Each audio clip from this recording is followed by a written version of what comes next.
Hello, good afternoon. Hi, good afternoon, everybody. Good afternoon. Hi, good afternoon, everybody. Raj here. Please accept our apologies. We had NAPSPA AGM this morning and they ran a bit late. We now finished that. You tell them that we are very important. We are very important. We scream at that. Okay, so Just one quick. So Darren, you are now being given host, so take control here, right? Okay, cool. Thanks, Raj. Okay, bye. bye. Okay, so now we have NESC. So, Miss David, are you NESC? Yes, I am. Fantastic. So sorry about that. As you heard, they had a meeting, so we are running just a few minutes late, but thank you for being on time. Very much appreciated. No problem. Okay, so just give us a few seconds for Miss Gopal to join. She will be doing the intro part. No problem. Thanks so much. Thank you.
Mr. Ramnas, are you here? Yes, Darren, I am. Is the YouTube stream is up, right? It's up and running. Correct. Okay, cool. So everything's set up, shown on the screen as live captured.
Seems like Miss Gopal's having some technical issues, but we're trying to get on to her. So hold on 1 minute again.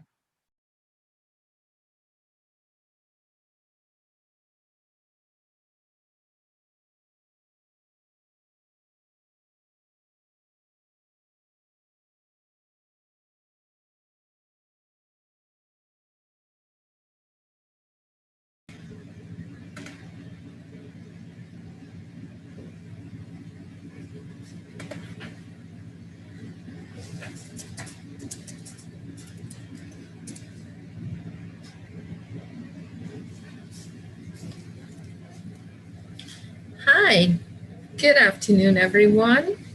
Would like to welcome you to the third day of our virtual career fair. This career fair is brought to you by the Ministry of Education,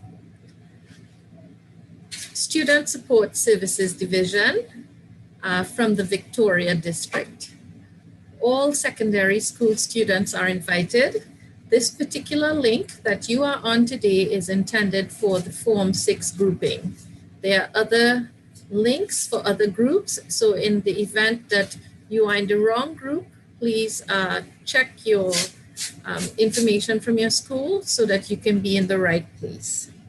So our very first presenter for this afternoon is the Nesc campus. And I would like to welcome them. I see Nesc. Hi, good afternoon. Hi, welcome. Thank you. You can feel free to put on your video if you I tried, but I guess like the camera is giving some trouble. Oh my. And hopefully you will still be able to share your screen. Yes, I would. Okay. All right. Feel free to introduce yourself to us and tell us what campus you are from. Okay. Hi. So good afternoon, all. My name is Ayanna David, and I am a Student Affairs Officer attached to the National Energy Skills Center. I work at the Point Lisa's campus as well as the St. Madeleine campus.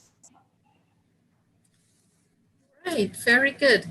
So what exciting things do you have for us today to tell us for our students? So I will begin with sharing one of our corporate videos with the students. Okay, so I will leave you up to it. Take it away. No problem. Quality technical training and a powerful force.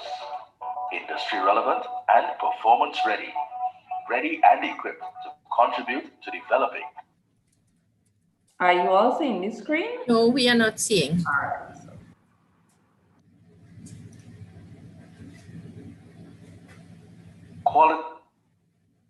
Quality technical training and a powerful force. You seeing it now? Industry relevant and No, the performance. screen we are seeing your folders, but we're not seeing the video. There's usually something at the bottom of once you click share that says optimum. Right. I think it might be coming on there now. Okay, thank you. Quality There we technical go. and a powerful force. Industry relevant and performance ready. Ready and equipped to contribute to developing Trinidad and Tobago. From its original campus at Point Fortin to 11 nationwide, the vision of the National Energy Skills Center is to be the premier technical training provider in the development of a competent, innovative, and entrepreneurial workforce by transforming human capital through the application of advanced experiential methodologies. Diversified to meet the growing needs of the energy-related, construction, and industrial sectors, the NESC develops a competent human resource pool certified with practical, industry-aligned, and relevant training.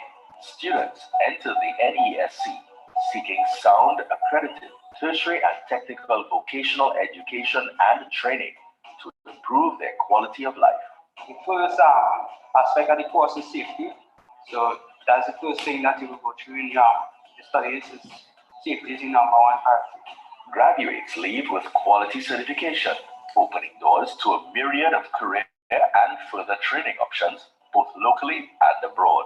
Graduates enjoy lucrative careers in every sector of the economy and are recognized as assets by their employers. We have recruited 80% of our workforce in technical areas coming out of the Nesc program. We have 4 master technicians trained by our principals who all teach the Nesc program. You know, as an employer, we're always challenged, particularly for technical staff. Nesc has been doing significant programs in key areas that are aligned with our brands. The NESC's activities are driven by the needs of the industries it serves, a relationship embodied in a unique unique and powerful symbol T to the power of I. We had a strategic retreat, and it was a great opportunity for us to really look who we are, who do we want to become. And I challenged the team for us to make this one statement. What is our value proposition?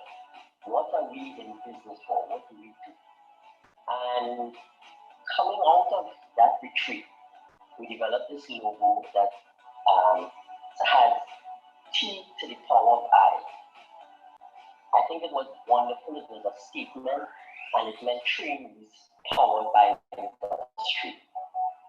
That's what we in business to be. So we wanted to make sure that we were very, very focused. We understood what our objectives were, and we wanted to produce a type of training that industry will be very happy about.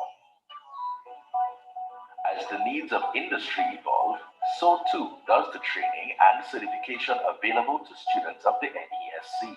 Whereas previously, industry needs allowed for certificate level graduates to be employed as operators across a wide range of industries, today, the skill set required for these jobs have become enriched with the use of newer and constantly emerging technologies.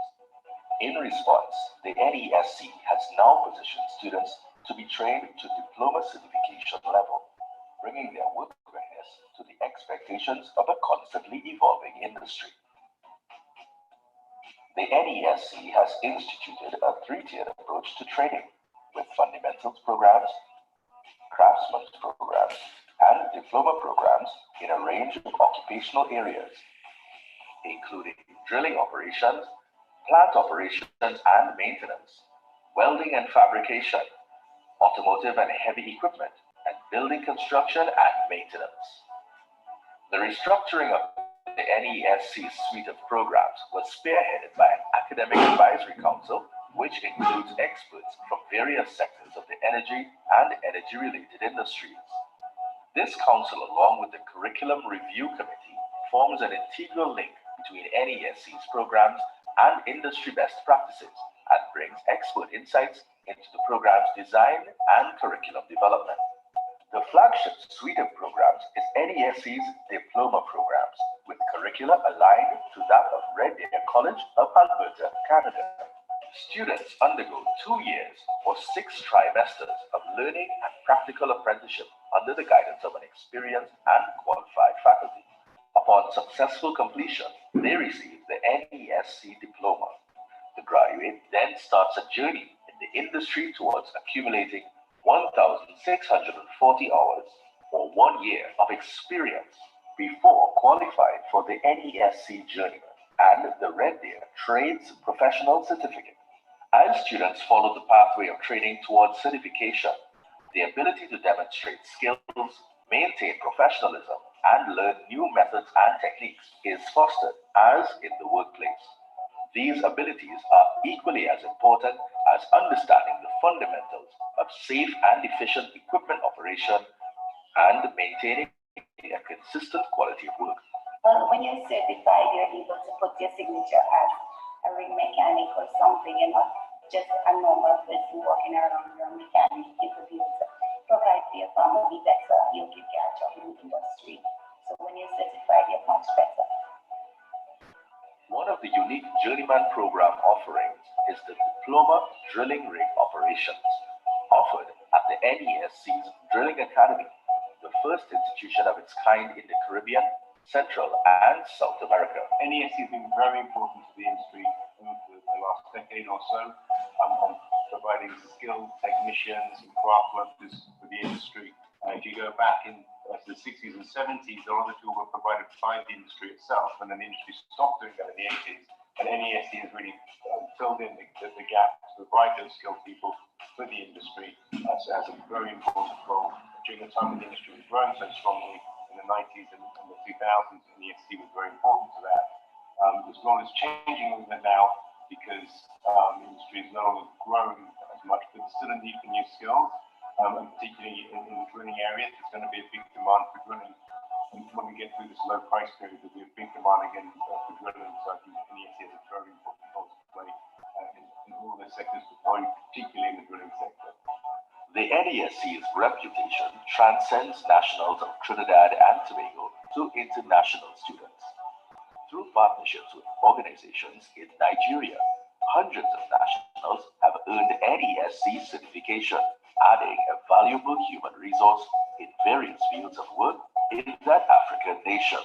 Going to a place where you can do that practical of what you've been or what you're studying. NESC-wise, they have a structure that have a big campus, so whatever you may talk in the classroom, you have to go outside and do the practical. Discussions are ongoing for TVET training, knowledge-based sharing, and partnerships with organizations from countries such as Haiti, Uganda, Kenya, Tanzania, Brazil, and the Falkland Islands. The students of the NESC benefit from a holistic campus experience supported by dedicated faculty and staff. The NESC also provides customized technical training solutions to companies across all sectors of the local economy through its Business Development Department. Its highly cross-functional team works with industry clients to develop and market courses and programs to fill their employee skills gaps. The training contributes towards the building of the client's internal competency pool and is reflected in higher levels of efficiency and effectiveness. The NESC has launched thousands of careers since its inception in 1997. It looks towards the future with a focus on continuous improvement of its programs and an emphasis on green technology and environmental remediation. The National Energy Skills Center remains committed to providing quality training powered by industry.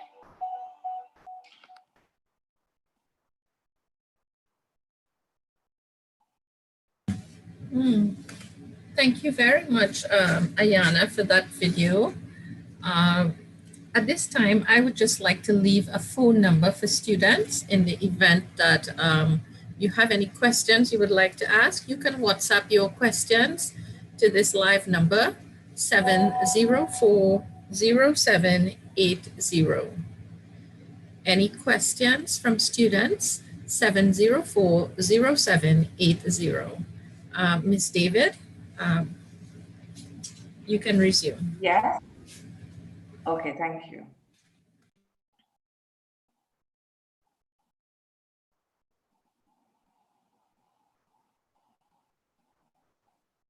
Everyone is seeing, right?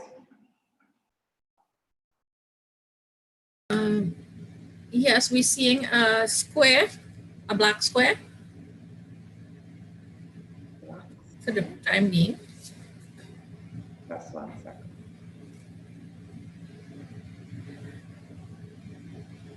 You all seeing class to career information session?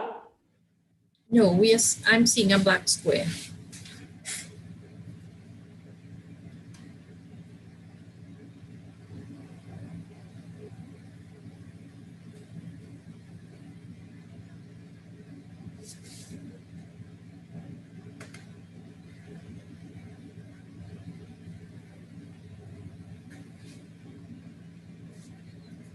Ms. David, are you expecting a colleague? I'm not too sure. So I'm seeing that popping up on the screen as well. No, I am not. Okay.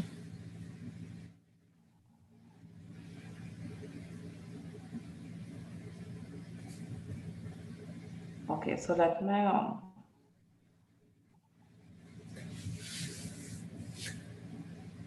So are you seeing the screen now? No, we're still seeing your desktop. I think I need to stop sharing and then re-enter. Okay.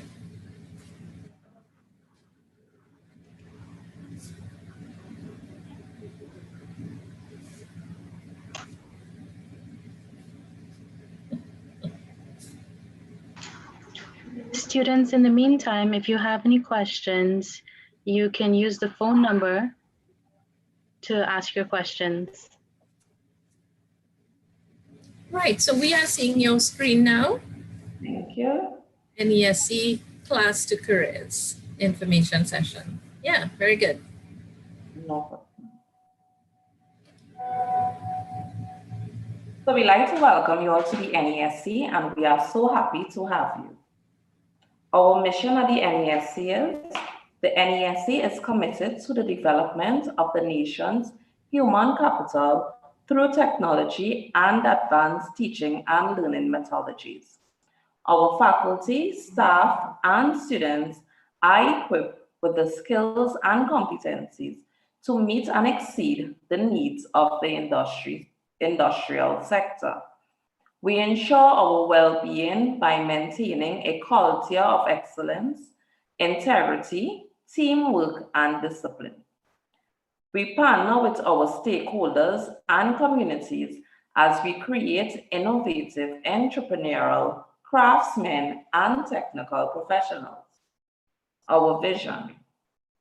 Our vision is to be the premier technical training provider in the development of a competent, innovative, and entrepreneurial workforce by transforming human capital through the application of advanced experimental learning methodologies.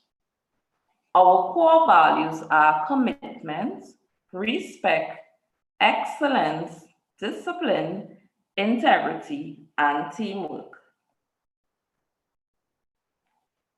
The National Energy Skills Center, NESC, is a non-profit, government-assisted institution incorporated on the 15th of July, 1997, with the primary purpose of building the human capital in the Republic of Trinidad and Tobago. The NESC, born out of a demand for skilled tradesmen, operates several campuses across Trinidad and Tobago. The NESC offers 2-year diploma programs, a 1-year Craftsman Program, along with a number of professional development programs. We are in the business for approximately 21 years. We have approximately 3 campuses doing the diploma program at the moment, and we have trained over 21,000 craftsmen. Why choose the NESC? Relevance to the industry. We have strong links within the industry. We have industry mirrored workshops. We are ISO certified. We are ACTT accredited. We have international affiliation, successful graduates, availability of job in the industry for graduates, and we also have higher levels of training and certification, multiple entry points. Some of our corporate partners are Atlantic, Massey, Nesc, the Ministry of Energy and Energy Affairs, PowerGen, the National Gas Company of Trinidad and Tobago. Some of our international affiliations are the International Association of the Drilling Contractors, Red Deer College, Microsoft, the American Welding Society, and Cisco. Student Services Department's approach: steadfast, present and committed, effective, prepared to deliver, leader, take charge and be in control, finish, achieve set results on time within budget. Student Services and Provision. In addition to a dedicated student affairs and guidance offices based at each campus, students can enjoy the benefits of having access to guidance counseling, life skills sessions, preparation for the world of work, field trips to leading organization in area of study, industry sensitization, medium-sized class, numbers to allow for individual attention, review session for exam preparation, assistance with job placement. School environment. Safety is a priority at the NESC. We continuously ensure that a safe, comfortable environment for learning is provided for our students, which include proficient security guards, diligent, committed, and friendly faculty, integration of technology, catering to varying learning styles, well-equipped classrooms, labs, and workshops. Student feedback. Our students have the opportunity to provide feedback to our staff through 3 major avenues. These include 1. Trainee feedback forms, completed by students at least 3 times during their program cycle. 2. The Student Affairs Officer. 3. NESC Facebook page. Our Marketing and Corporate Communication Department monitor questions and comments on our Facebook page and direct to relevant individuals for action. At the NESC, we have an open door policy. At the campus, we facilitate Parents' Day, where parents or guardians are free to visit our campuses to be updated on their child's progress.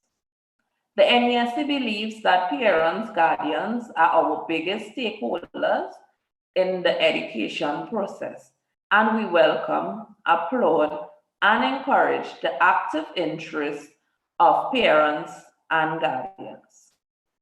Visits are not restricted to parents daily, and the campus managers, student affairs officers, and instructors are available for a discussion with parents on a short notice. Equal Opportunity Policy Statement. This policy aims to communicate the commitment of the NESC to equal opportunity throughout the organization training activities, regardless of gender, marital or civil partnership status, religious belief, political opinion, race, disability, sexual orientation, and age. In keeping with the NESC policy, the minimum age of entry is 16 years. Our levels of program at the NESC. At the NESC, we offer 3 different levels of programs.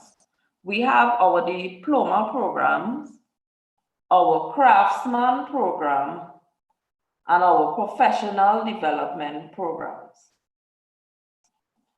Our Diploma Program. This is our flagship suite of programs. It is a level 3 technician program available in 9 subject areas. It is GATE approved, and the program is offered both on a full-time Monday to Friday as well as a part-time basis. The duration for full-time is 2 years and part-time 3 years. Our 2-year diploma program are as follows. We have drilling rig operations, automotive services, heavy equipment, millwright, welder, electrician, refrigeration and air condition, fabricator, boiler maker, information technology network specialist.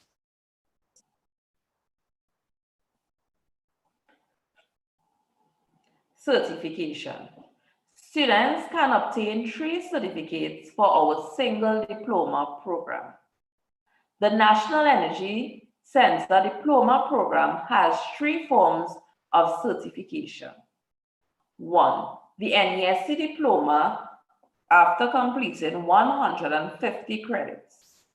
The NESC Journeyman equals to 150 credits plus 1,640 industry hours in the related field.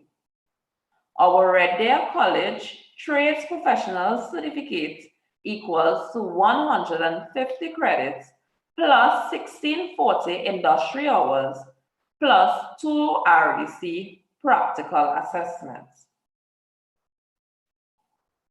our Craftsman Program, a level 2 technician program that is offered for 1 year. Upon completion, graduates are awarded a certificate of competency.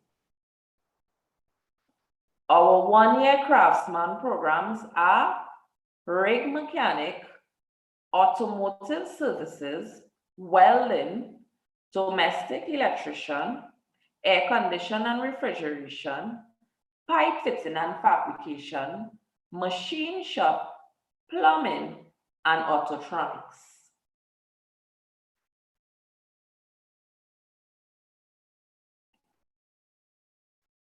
Benefits of attending NESC: building careers, development of well-rounded students, use of technology, promoting creativity and leadership, providing industry linkages, promoting entrepreneurship, assistance with job placements. When can I apply?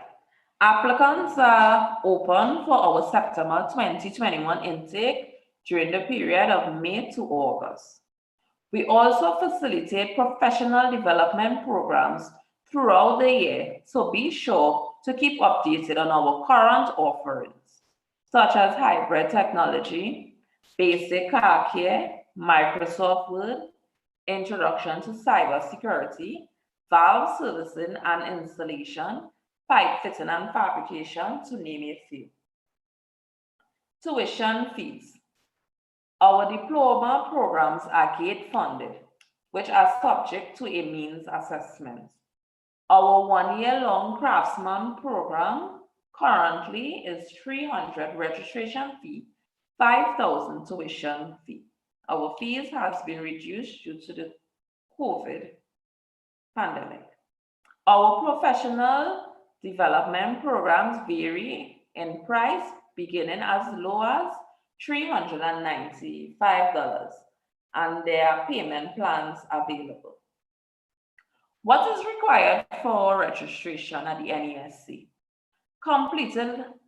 A completed application form, an original birth certificate and copy, national ID, or passport or driver's permit and copies, 1 passport size photo, a medical certificate of fitness, your academic certificate and copies, drug test results, e-gate ID, and registration fee of $300. Graduation. Upon successful completion of our programs, a graduation ceremony is held. Our students, their families, friends, faculty, management, and other stakeholders can acknowledge and celebrate the hard work, commitment, and perseverance of our graduates. In true essence of a family, we all share in their joy, pride, and excitement. Even after graduation, we maintain contact to follow up on job placements for our graduates. So now I will show you all a tour or a day at the St. Madeleine campus. I will take questions after.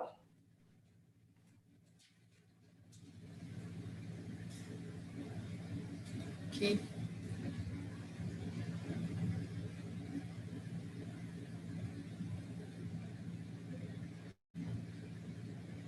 So just to share screen again, just 1 second.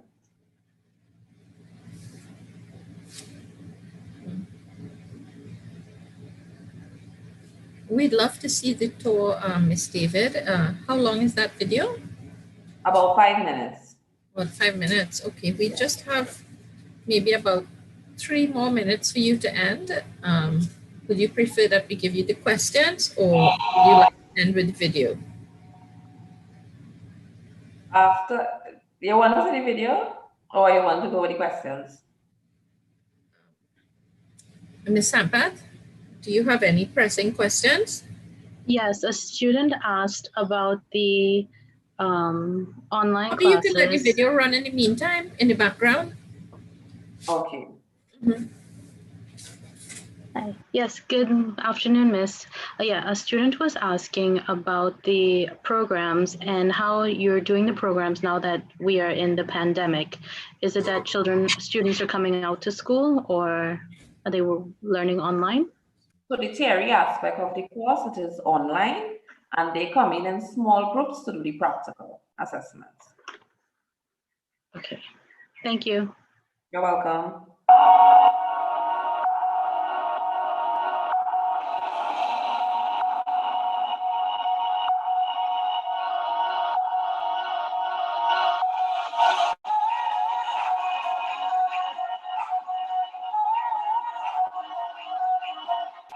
Are you seeing the video? Yes, we are. Yes, we are. Okay.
Ms. Ali, any more questions for Ms. David as we view the video? I was actually going to ask about the equivalency of the certification, because Nesc is non-traditional and technical vocational certification. What is the equivalency of the certification to traditional certificates like CSEC, Nesc, degree, associate's degree, that sort of thing? They receive a diploma at the end of the program once they do the diploma program. Okay. It's a level 3 technician certificate. Would that be something like a master classman's? No. Okay. It's a diploma. Okay. And like I heard you say there's also job placement after. How does that work for this? On completion of the program, companies reach out to us as well as we reach out to companies and we place our students. Do you all have, sorry? We place students in their field of trade. Do you all have internships while they are studying at the school? Yes. And if I'm finished with level 1 and I take a break, can I come back later and do the level 2? Our programs are level 3 programs. So if you do the Craftsman at level 2, then you come back and do the diploma at level 3. And how many programs can you do at the same time? 1. Only 1? Yes. But you could come back and you could do other programs. Yes, you can. I did see the age requirement. 16 and over. 16 and over. And I did have another question. Right. So I do know students who are waiting or they have deferred entry into UE or any other traditional academic institutions. They usually come in. They can come in and they can do the program for the year and then move on to the other areas. Do you all have students who do that? Yeah? Yes. Especially in the ITNS field. Oh, thank you very much for the questions, Ms. Ali and Ms. Sampath. Unfortunately, we are out of time, and we want to take this opportunity to thank Ms. Ayanna David so much for doing this presentation for us. So very informative, and we appreciate the visuals especially with the videos and all of that. I hope Thank you very students will be able much. to come And time too. we do hope that when things normalize, you can do a traditional visit in our school settings. Thank you very much. You're welcome. Bye. Thank you. Bye. Bye. Bye.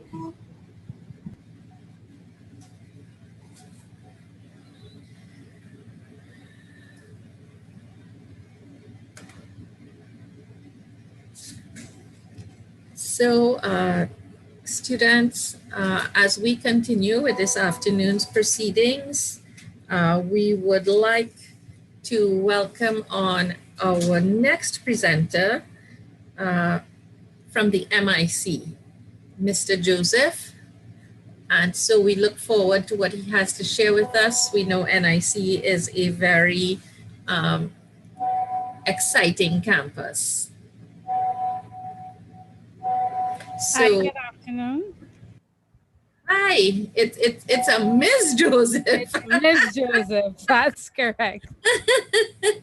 Just seeing that. Well, thanks so much for being with us. Very nice to have a woman in a male-dominated industry type. So very exciting for me because, you know, I'm a little woman's lib. So we're looking forward to your presentation, and I hope that there's something in there for girls who would like to choose non-traditionally female careers. So you can take it away, Ms. Joseph. Thank you so much for having me. So good afternoon, ladies and gentlemen, young men and young ladies. It's a pleasure to be here this afternoon. I am here today to share with you the services that MIC, Institute of Technology, has to offer.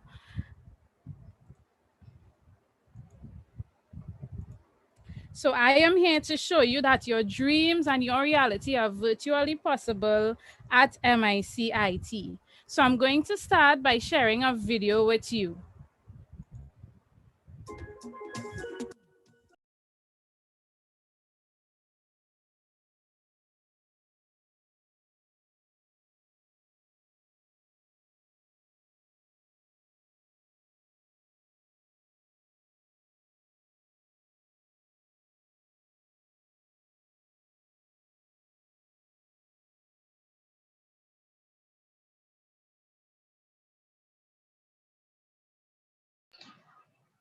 Hi, we're not hearing any sound, miss.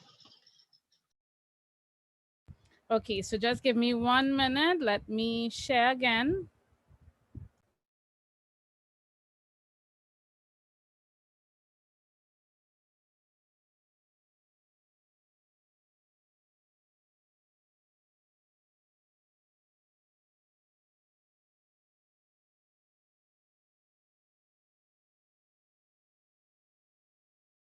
So you should be hearing now.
Gosh, Joseph, you had me dancing along with that.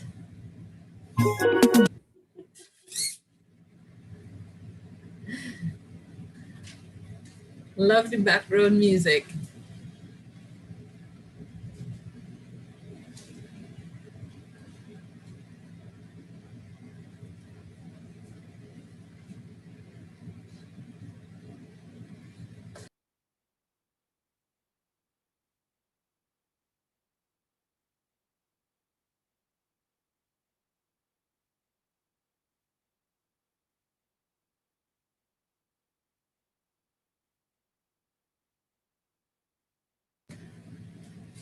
Miss Joseph, we are seeing your slide, but we're not hearing you.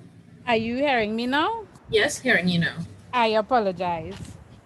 So I was saying that I'm glad that you enjoyed the music. Oh yeah, it was very exciting. Right. So I know that the young men and young women at this time may be at a place where they may be wondering what's next and what direction they should go to. And is skill training the direction that they need to go? So I'm going to show you today how MIC can help you. And I'm going to start by giving you a little bit of our history. So MICIT was established in the year 1974. We possess the only tool and die workshop in the country and provide support to the manufacturing sector via the production and design of tools, dies, and molds. Most importantly, we are an agency of the Ministry of Education that provides technical and vocational or skills training, industry service, and construction services.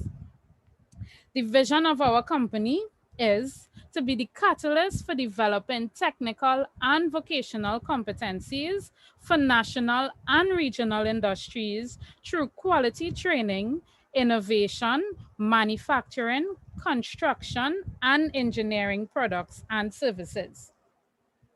And today we are going to focus on the training services that we offer. So we offer training in construction, manufacturing, energy, hospitality and tourism, and craft. And we offer training via these programs. We have the HIGH program, also known as the Helping You Prepare for Employment program, MUST, which is the Multi-Sector Skills Training Program, ICP, which is the Industrial Craft Program, NSDP, which is the National Skills Development Program, and our newly established Short Courses Department. So I know that I may be going a bit quickly and I have a lot of information to share with you all today. I just want you all to take note of the questions that you have for me and I will try to answer them as best as possible at the end of the presentation, right? So for years, there has been a stigma attached to skills training, and it is often viewed as a program for the not so smart people or programs for people who are not doing too well in school. But today I beg to differ because skills training is one of the most untapped resources in Trinidad and Tobago. And there's so much money to be made by making use of skills training. So first I'm going to discuss today the HIGH program, or the Helping You Prepare for Employment program. So this program was established in 2002. It's a government-sponsored program designed to train and develop young individuals in skills, the knowledge and abilities to be self-supporting. HYPE is basically it's a hands-on program that focuses mainly on practical skills training. Within the HYPE program, the courses offered are carpentry, masonry, plumbing, welding, electrical installation, air condition, and refrigeration. So I know now these programs may seem like, you know what, this is not so important. Let me focus on being a doctor or a lawyer or some one of those other, you know, big careers. But talk to your parents and ask them the price that they have to pay an electrician to wire your home, or what they have to pay a plumber, When it's time to fix some sort of equipment in the home, you ask them and you will be able to see for yourself how important these skill areas are. So the HIGH program is a 9-month program. At the end of the program, you receive a Caribbean Vocational Qualification or CVQ Level 1 certificate. That certificate allows you to work anywhere in the Caribbean. And this course is for students or individuals between the ages of 16 to 25 years old. This program is GATE approved, so the only fee you would have to pay is your $100 registration fee. Next, we will discuss the MUST or the Multi-Sector Skills Training Program. So the MUST program was launched in 2004. It was designed to meet the social needs and nurture skill development. This program allows for certification level 1 in hospitality and tourism and level 2 in construction. So the MUST program ideally works as a transition program from level 1 at HYPE to level 2 at MUST. So the MUST program is also a practical-based program where you are given further theoretical training at our centers, and then you are placed at our industry partners for hands-on training. So you are placed within the industry to receive first-hand experience. The following courses are what are offered within our hospitality and tourism course. So we offer general office administration, that's the office clerk, commercial food preparation, housekeeping, that's a houseman, housekeeping, room attendants, housekeeping, laundry attendants, front office, uniform services, bread, cake and pastry making, property maintenance, food and beverage, that's bar services, and food and beverage restaurant services. So our business students may be thinking, but how would this relate to me? In the pandemic that we are living in right now, travel is limited and you are seeing the rise in local tourism. So you're seeing that there are a lot of bed and breakfasts that are opening. You know, hotels are in need of these type of people. You yourself might be interested in opening some form of entertainment for persons in the future. And this is how you can receive your first-hand training with our hospitality and tourism courses. So your business course is not only going to be teaching you business, but this is how you can make use of your business and further develop your skills. The construction core courses: electrical installation, welding, plumbing, carpentry, and masonry. And as I said before, a lot of us are working from home. We are going to school from home. Look at the structure that you are sitting in right now and think about how comfortable you would have been sitting there if the person who built the structure would not have had the proper skill training and expertise. Our crop production core courses: production systems, irrigation systems, the preparation of land for cultivation, the installation and construction of irrigation systems, cultivation of crops, rabbit rearing, plant propagation activities, harvesting of crops, marketing produce, communicating with stakeholders, budgeting and financing, and practicing HSE or health and safety. And we can see now more than ever how important agriculture is for the economy, how important it is for us to grow our own foods or even be able to grow enough to be able to sell to make an extra income. It's important to see how an additional income in these times are very important. So these courses are the ones that are going to provide you with those skills required. So the MUST program is the hospitality and tourism is a 6-month program. Construction is a 9-month program, and crop production is a 9-month program. You receive your Caribbean vocational certification. Construction is level 2, crop production is level 2, and hospitality and tourism is a level 1 program. This course is also GATE approved, so all you have to pay is your $100 registration fee. This course is geared towards individuals between the ages of 17 to 50 years old. Next, we are going to discuss the ICP program, or the Industrial Craft Program. Now, the ICP program was started in 2006. It was designed to fill the gap between the skilled and the unskilled to be able to provide industry-ready craftsmen. Now, this course offers both practical and theory-based learning. And the courses offered within the Industrial Crafts Program are air conditioning and refrigeration, auto and diesel, book binding and print finishing, dressmaking and design, electrical installation, food preparation and culinary arts, general draftsmanship, industrial instrumentation mechanic, jewelry, plumbing, tailoring, and welding. Now, I know you all would hear me stressing over and over the importance of learning a skill. It's so important that there are many persons who would have their first degrees, their second degrees, their master's degree, and would have to go back to learn a skill because the market of persons with degrees is so saturated that you have to come with something more to offer. And this is where the ICP program would come in handy. Now, the ICP program is a full-time 2-year program. It offers certification by the National Examination Council, and this is a diploma level program.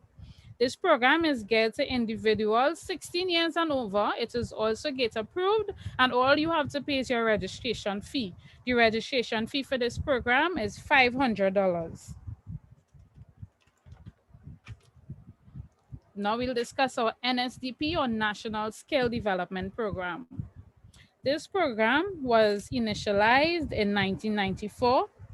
It adapts to the German model of technical training. So what this means is this system makes use of technical vocational training and hands-on training in factories and in industries. So in this way, you get both theory and practical skills. So both your theory and practical skills are developed within this course.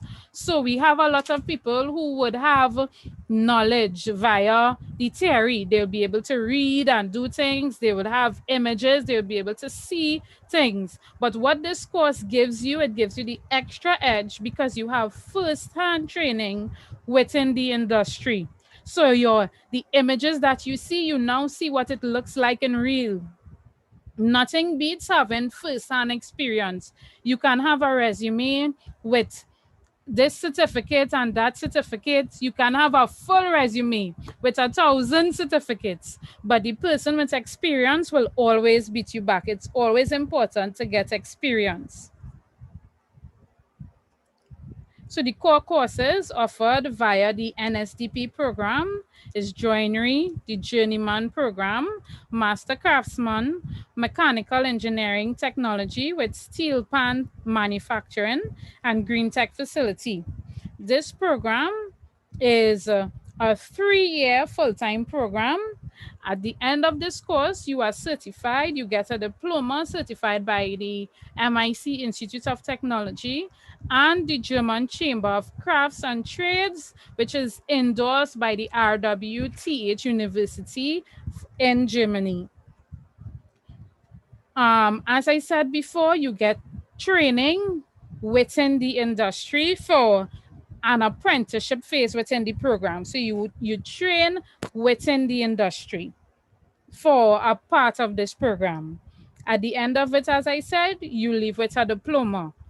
This program is geared to individuals between the ages of 17 to 25 years, and it is also GATE approved with a registration fee of $500.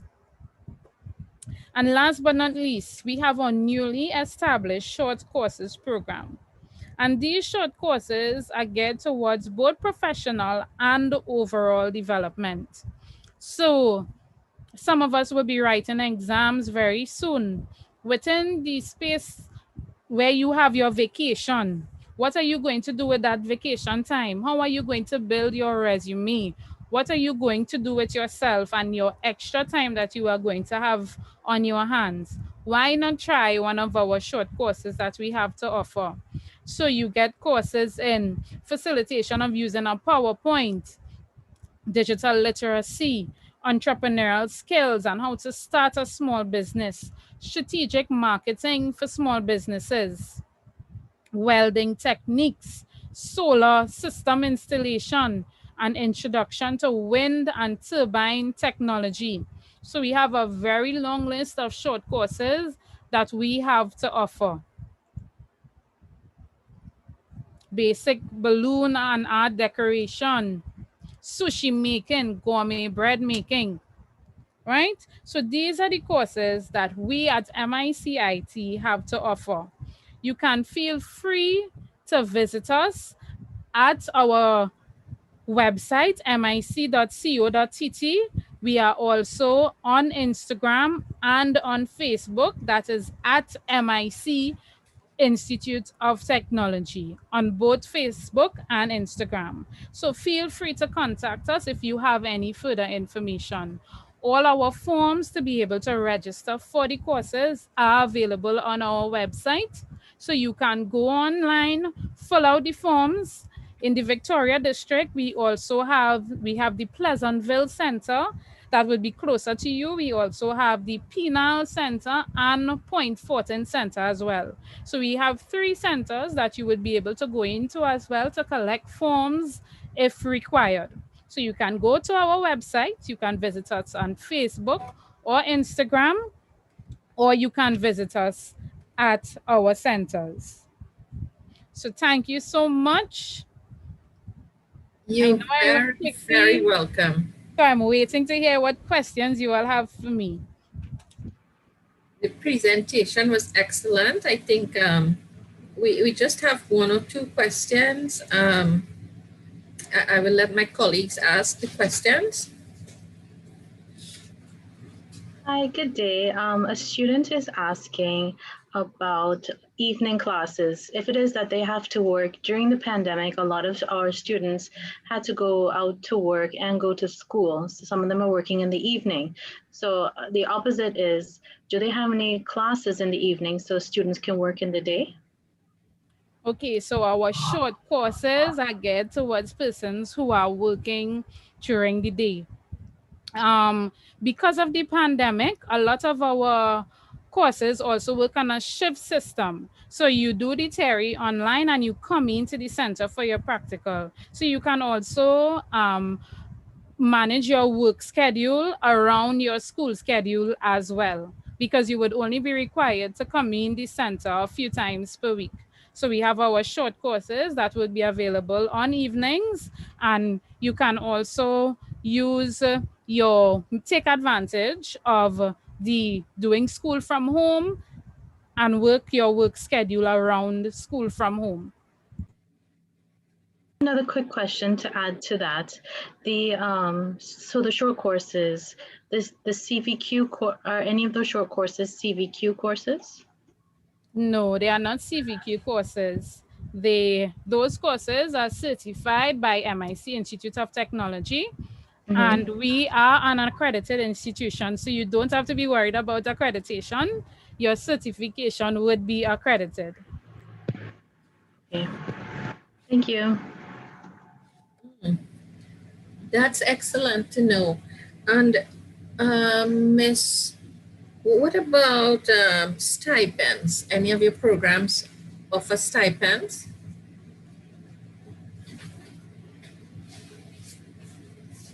Okay, so our HYPE program and the MUST program offer stipends. The NSDP program as well, when you are placed in the industry, you receive a stipend as well as an apprentice.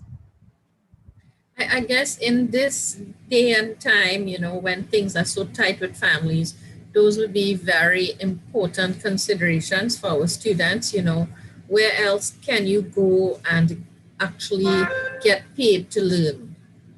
And I believe also, I know at some point they used to offer like a lunch or something. Yes, they do with the Hype and the Must programs. Yes, so those are very, very good options in these times. And yeah, definitely. So there's a little interest in the sushi making. That sounds very novel. Can you tell us about that? No problem. So let me just go back to it for you. I think that's one of the yes, that's one of our short courses.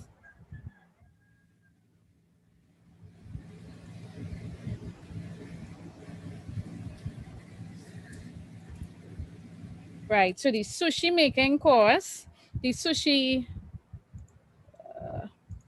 are you all hearing me? Yeah, we're hearing. Right, so the sushi making course is a one-day course. It's on a Saturday from 9 a.m. to 2 p.m. And that's on the 13th of March. So these programs would be ongoing programs. So if you miss the 13th, you will have the opportunity to do it again. The cost of this course is $900 and you are certified. We have a world-class kitchen that you are allowed to work in with all the tools that are required. So this would be an awesome experience for persons who love sushi and would like to be able to learn to make it on their own. We also have the doubles making course. Now, over the pandemic, we had a lot of people who tried to make doubles. They did. Some of them were successful and some weren't. So we have the doubles making course as well and the gourmet bread experience. Okay, so this like $900 for the sushi and whatever maybe the cost for the doubles and stuff, does that include the cost of ingredients for the day?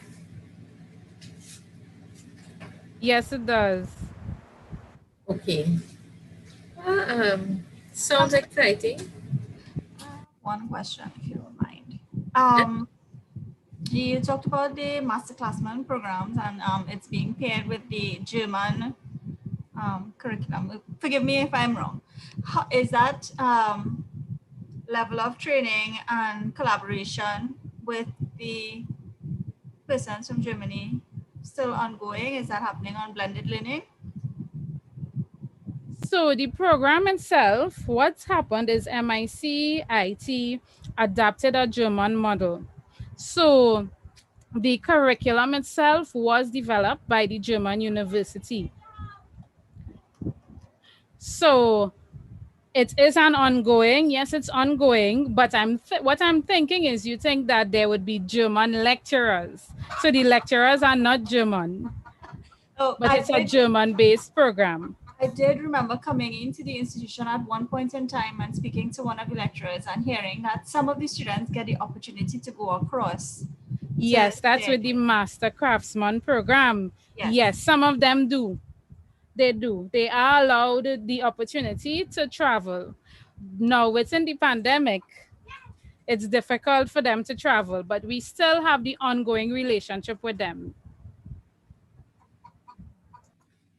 It all sounds very good, Miss Joseph. It sounds like very exciting and definitely the craft programs are the way to go, you know, because we can never have enough. As I understand it, you know, there's a shortage on the world market for skilled people.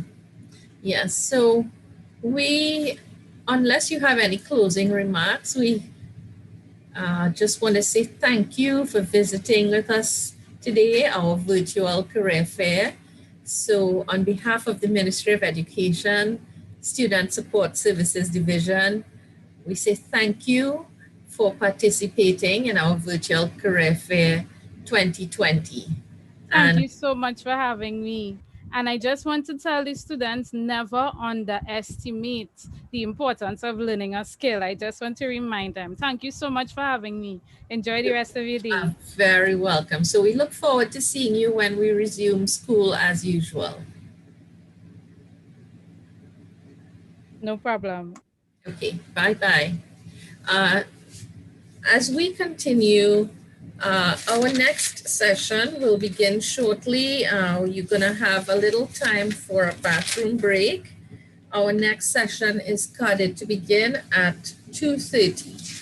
And this evening, we will have with us Lieutenant Manswell from the Trinidad and Tobago Defense Force.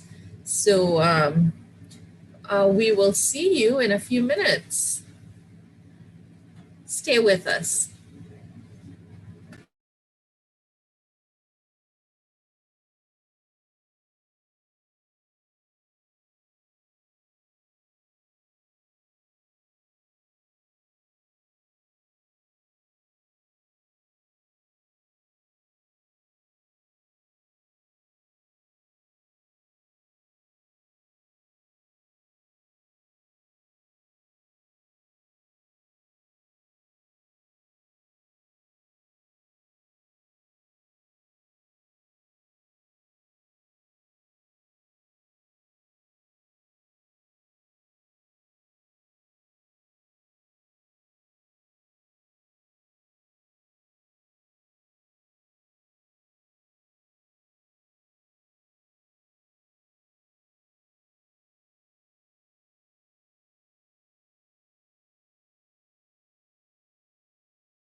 Mr. Ramcharan, if you can put on the music slide, please. Sure, give me a sec.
Good afternoon, everyone, again, and welcome back.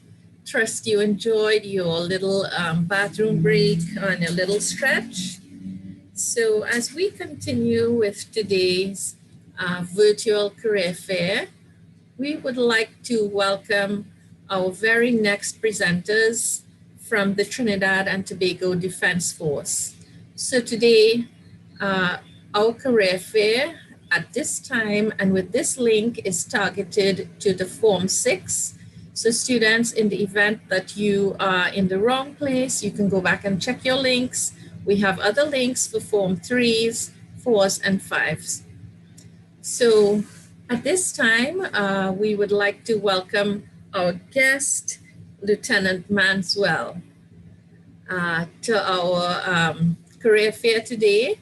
And we are looking forward to that presentation, whatever is being offered today. So welcome, and you can feel free to introduce yourself and you can share your screen. Our session is supposed to be 40 minutes. Lieutenant Manswell, you can go ahead. Good afternoon. Thank you for your introduction. Give me a sec. All right. Sorry about that. Good afternoon again. Lieutenant Manswell here, Trinidad and Tobago Defense Force Public Affairs Officer. Thank you for having me. Thank you for the invitation to be here. What I will do, my presentation wouldn't be too long, and then I will open up for questions and comments afterwards. What I will do first, usually I would give the presentation, but I will first show some videos to kind of excite the crowd a little bit behind the scenes. I'm not seeing you, but I'm sure you'll get excited, and then we'll take it from there. All right, so bear with me as I pull up my presentation.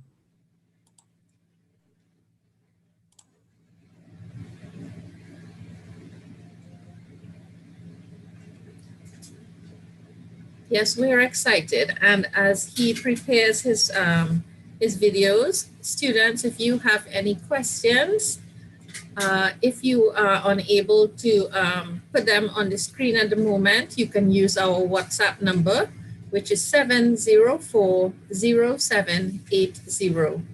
Our WhatsApp number for questions for students for 704-0780. That phone number is only for Form 6 level questions.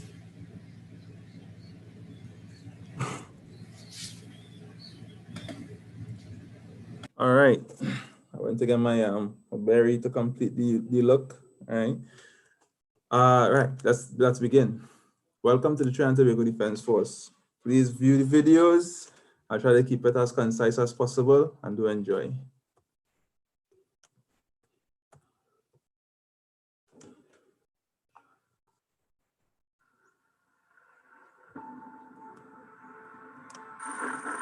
Are you hearing it? Yes, we are. Yes, we're hearing.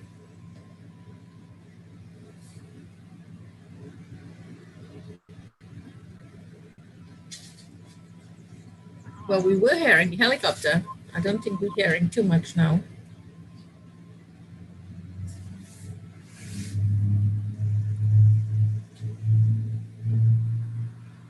We're not hearing any audio, but the video is exciting. I don't know why that's happening. Sorry about that. That's okay, but we like it.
We're not hearing the sound, Lieutenant.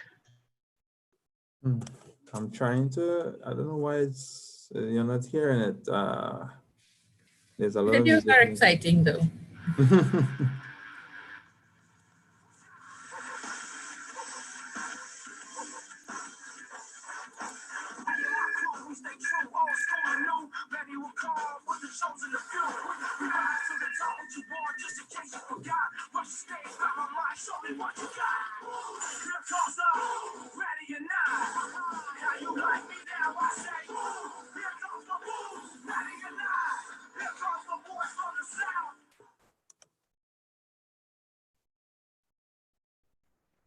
This one doesn't have any audio, but it just displays one of our capital assets, CG25, that is basically on a patrol. And as you can see here, the beauty of the vessel is displayed from the camera angle on the shot, just to kind of give you an idea of when the Coast Guard is at sea.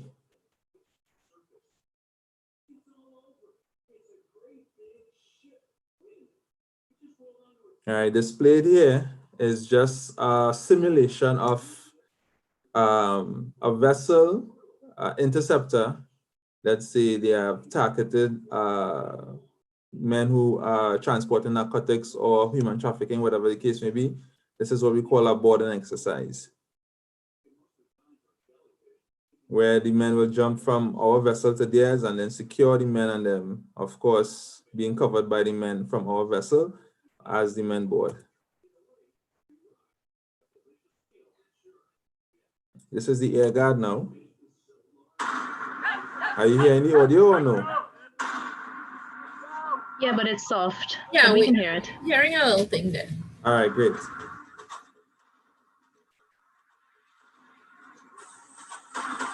But you could probably talk through it since it's low.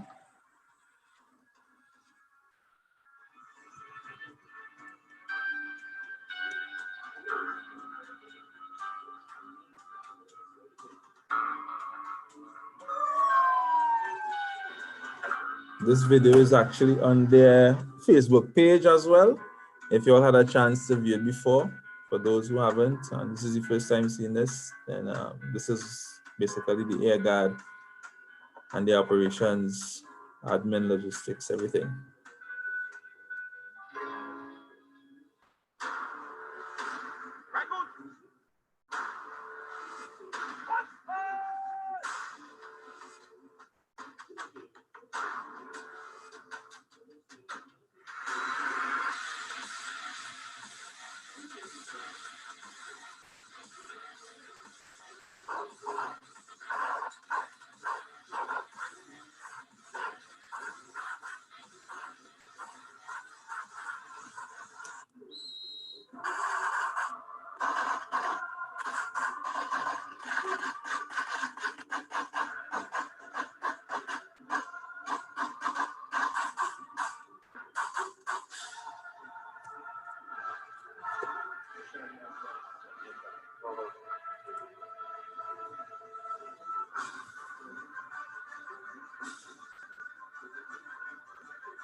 This is the Trinity and Tobago Defense Force Reserves.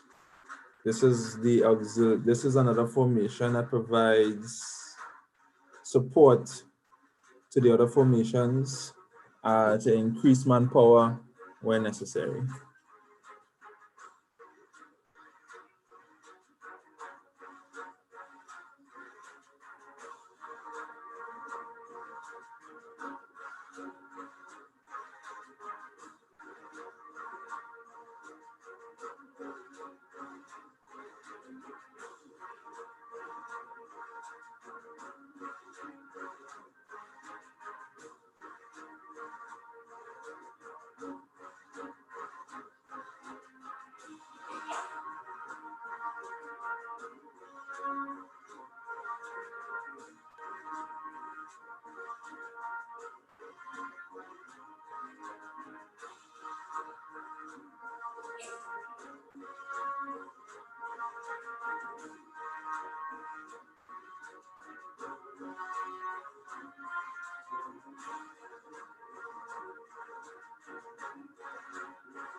Lieutenant, we're not hearing anything anymore. You can probably talk through this one for us. So sorry about that, my mic was muted. Right, so I will now give you the presentation that I have. Hopefully you are very excited about what I just showed you there to kind of give you that encouragement to join the Trinity and Tobago Defense Force. So I'm going to give a brief history, tell you what the Defense Force roles and responsibilities are, and I will also be giving you information on requirements, both educational and physical. And of course, people always want to know what's the salary of the men and women in the Trinity and Tobago Defense Force, right? So the Defense Force was established as a prerequisite condition to attain independence from British rule. So both the land force, which is the regiment, and the maritime force, which is the Coast Guard, were commissioned to gain independence from Britain, from the British rule. What's going on with my computer here now, man? Right, good. So the Trinity and Tobago Defense Force is made up of 4 formations, right? That is the regiment, the Coast Guard, the Air Guard, and the Defense Force Reserves. The strength of the force is way over 5,000, but I know we are not less than 5,000, right? These are the flags that represents each of the formations, all right? Regiment, Coast Guard, Air Guard, Reserves. So if you're anywhere in Trinidad and Tobago and you see a building or a base that would be represented by one of these flags here, that will give you the ability to recognize which formation is at that location. All right, our roles and responsibilities are not limited to the following. To protect and defend the sovereign good of the Republic of Trinidad and Tobago. We assist the civil power in maintaining law and order, assist civil authorities in times of crisis or disaster. So flooding, earthquakes, we don't have any volcanoes here, but more volcanoes, but we do send out our troops to provide humanitarian aid and disaster relief. Search and rescue operations, counter narcotics, and we monitor the safety of the shipping industry, the shipping in Trinidad and Tobago waters, and assisting in the development of national community. Right, so the Trinidad and Tobago Regiment was commissioned on the 23rd of July, 1962, right? So comprised of 214 members, former members of the disbanded West India Regiment.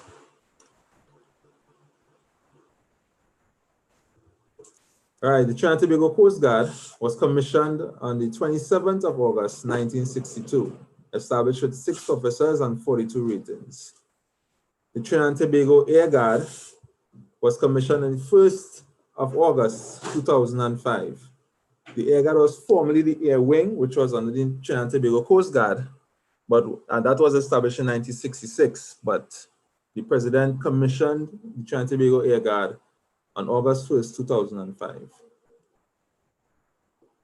The Trinity and Tobago Defense Force Reserves, previously called the Volunteer Defense Force, was commissioned on the 26th of September, 1963. As I indicated before, they are capable of providing reinforcement or to be a force multiplier in the event of the Defense Force, in the event that the Defense Force Reserves is called upon to carry out roles of civil power. So careers in the regiment, well, this basically, the 4 formations have have the three or four basic areas that persons could work in. So for instance, logistics, operations, administration, and engineering, right?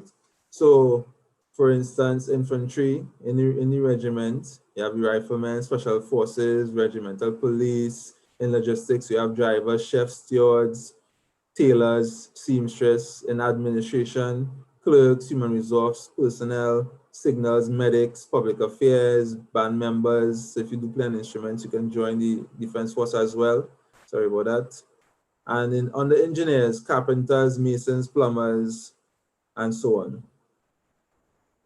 Under the careers of the Coast Guard, similarly, administration, operations, engineering, we have basically the same career paths, right? Of course, mechanics, AC technicians, plumbers, electricians. We do have persons who do woodwork as well. We call them shipwrights, right? Writers, clerks, stewards, cooks, medics, instructors, tailors, drivers, right? If you like action, you could be a seaman, a diver, radio operator, armorer. You could work in intelligence or the special naval unit, right? In the last Coast Guard video, the special naval unit was displayed, but the guys were on the boat coming out of the water and, you know, going on an operation there.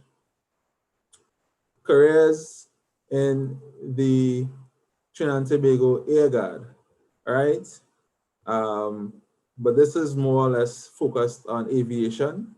So persons with aircraft mechanics, avionic technicians, right? General maintenance, technical records, and planning. So persons who have any sort of mechanic, if it's focused on aviation, you can apply. It's not limited to that, because you will be given training on these assets once you are accepted into the Defense Force, right? Also, careers in the Trinidad and Tobago Defense Force is not just persons who go out on operations and, you know, look to chase the bad guys and so on. We also have doctors, lawyers, nurses, pilots, engineers, project management specialists, accountants, you know, IT specialists, public affairs like myself, logisticians, human resource officers as well. So there are 3 streams to join the Trinidad and Tobago Defense Force: as an enlisted rank, an officer cadet, or a special service officer. And I will explain the criteria in the next slide. But these are the 3 ways that, or the 3 streams available for persons to join the Trinidad and Tobago Defense Force. So the entry requirements, educational requirements, will include the age of 18 to 25 for the enlisted ranks and officer cadets. Of course, 5 CXC passes, maths and English for the enlisted rank, compulsory, and any 3 other subjects. Now, if you do have your maths and English, the 3 other subjects, we may be lenient if you do have a technical certificate from an established, recognized institution.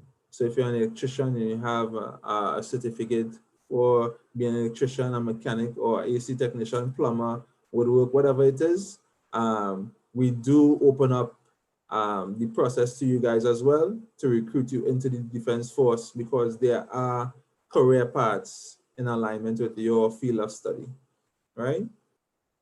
Or as an officer cadet, however, the educational requirements is a little bit higher, where we look for candidates with A-levels or CAPE subjects, or an associate or bachelor's degree, right? So persons who are desirous of joining as an officer cadet, that is the requirement. CAPE or an associate degree. So a special service commission officer like myself, because I'm only in the service for 5 years, of course, the education requirement will also be a little bit higher, and also you'll have to have working experience in the relevant field that you are applying for. So a bachelor's or master's degree in one of like I showed you before, these career paths here.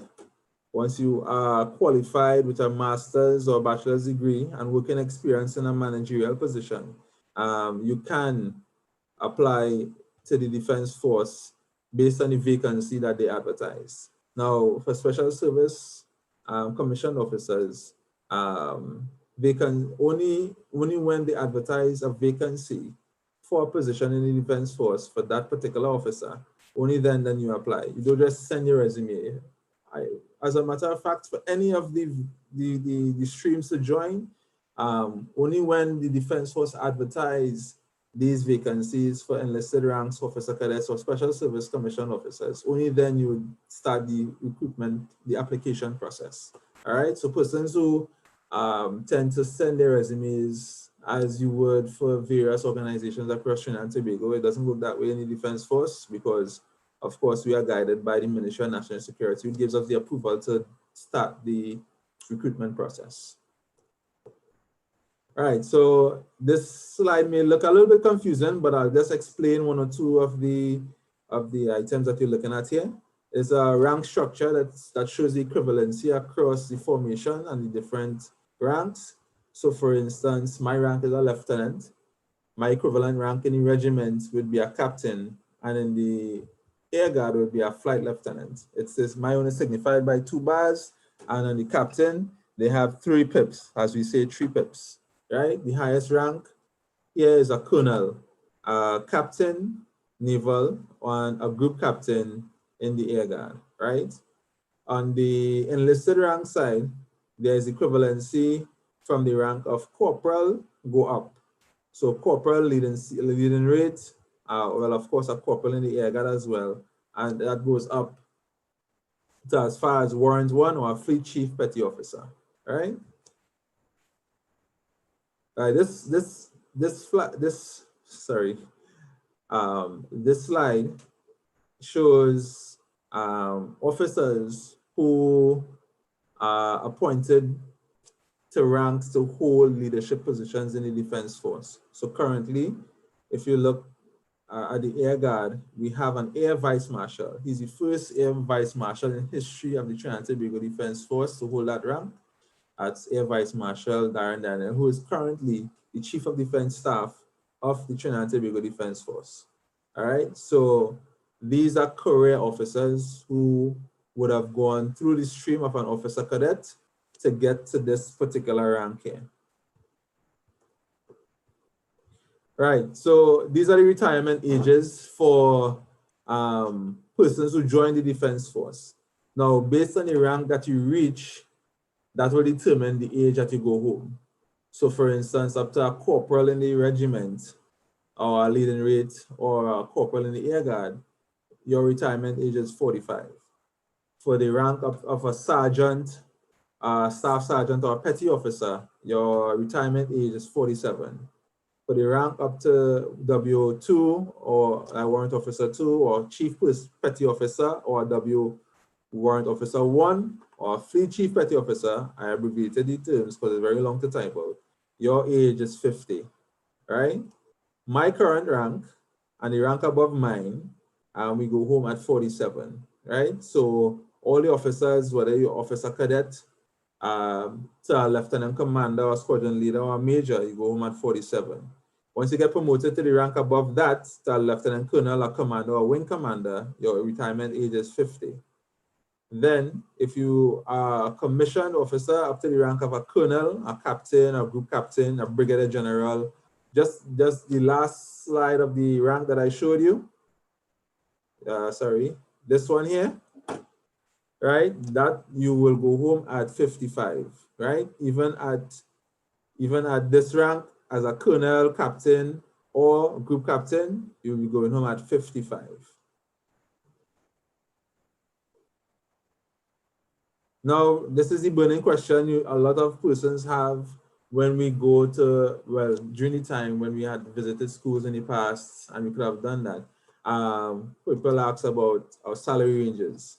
And as you can see displayed here, junior non-commissioned officers, and this is, now pay is done per day. So we work 365 days a year. So we get paid for every day of the month, all right?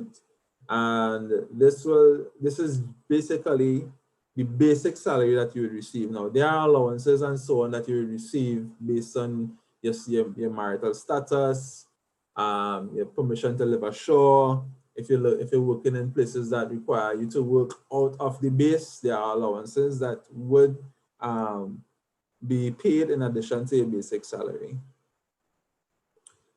Thank you very much. That is the end of my presentation. I'm open now for any questions, comments, and feedback. Wow, very, very exciting presentations.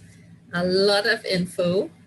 Yeah, a lot to process with the different arms. But we do have a few questions. So Ms. Ali and Ms. Sampath would address those questions to you. No problem, yeah. Hi, yes, good day. We have a question coming from a student. They want to know, is there anything that women cannot do in the Defense Force? Strange enough, we are in the process of planning our International Women's Day, which is on March 8th. And part of that message we're sending out is equality across the board. No matter what, men and women would do the same thing, have the same opportunities, go through the same training processes. Of course, it would require a little bit less in output in terms of physical requirements in some aspects, because there are ladies that could do much more than men. But there's no bias in terms of what is required based on our training requirements, physical requirements, and so on. Okay, thank you very much. And the second question, they're asking about MyLat. So is it that MyLat is still open and you transfer from MyLat into the Defense Force? It's not an automatic transition. However, it is an advantage because it is somewhat of a basic training, military training that you would receive at MyLat to get into the Defense Force. So you would be at an advantage if you do join MyLat. It's not automatic, however. Okay, thank you. Ms. Ali, do you have your questions? I do have questions. I'm sorry. I was actually going to ask about entering the service. By the way, all kudos to the training, because I know the training is really hard. And persons who go through the training, I'm really happy for them. Right, entering the service after CSEC, I know you spoke about entering with a degree and coming in as an officer. But a lot of students, they might be watching. Okay, I'm at 1 year in A-levels. I'm going on to 2 years in A-levels. I want to stop A-levels. I hope they don't. And then coming in from CSEC, and then coming in with a diploma, certificates in our trade, and then a degree. Could you tell me among the different services, what kind of rank they will enter into if they come in from CSEC and then so forth? Well, it depends, because as if you have a, let's take it from the highest level. If you have a master's degree or a bachelor's degree, there's a panel called the Commissions Board. If you join in as an officer, they will determine your rank. So when I joined as a lieutenant, right? That was the rank that they would have assigned me based on my experience, expertise, and educational background, right? In a lot of instances, persons now who join the Defense Force, even at the enlisted rank or officer cadet, they have bachelor's degrees, but they would obviously start from the very lowest point of the rank structure, and then they will progress as they get promoted into the various ranks to get to the highest rank. So if you're not the only stream that you could join at a rank that is not at the base of the rank structure is in the commissions, the Special Service Commissions rank. Other than that, everybody else will start at the base. Those are for the young folks. We're talking about those are for the young folks. They will be starting at the base. Those who don't have the, but just asking. But if they find a job and they work 2-3 years somewhere else and they decide that they want a special service commission, they will of course apply for that and get a higher rank. And of course, for all the services, you have to wait until vacancies are advertised, yes. Right. Okay. Thank you. No problem. We have another question. A student was asking about the programs, when to be offered. So is it that the vacancy comes out every 6 months? Do you know how often it comes out a year that they're asking? In times past, it was yearly.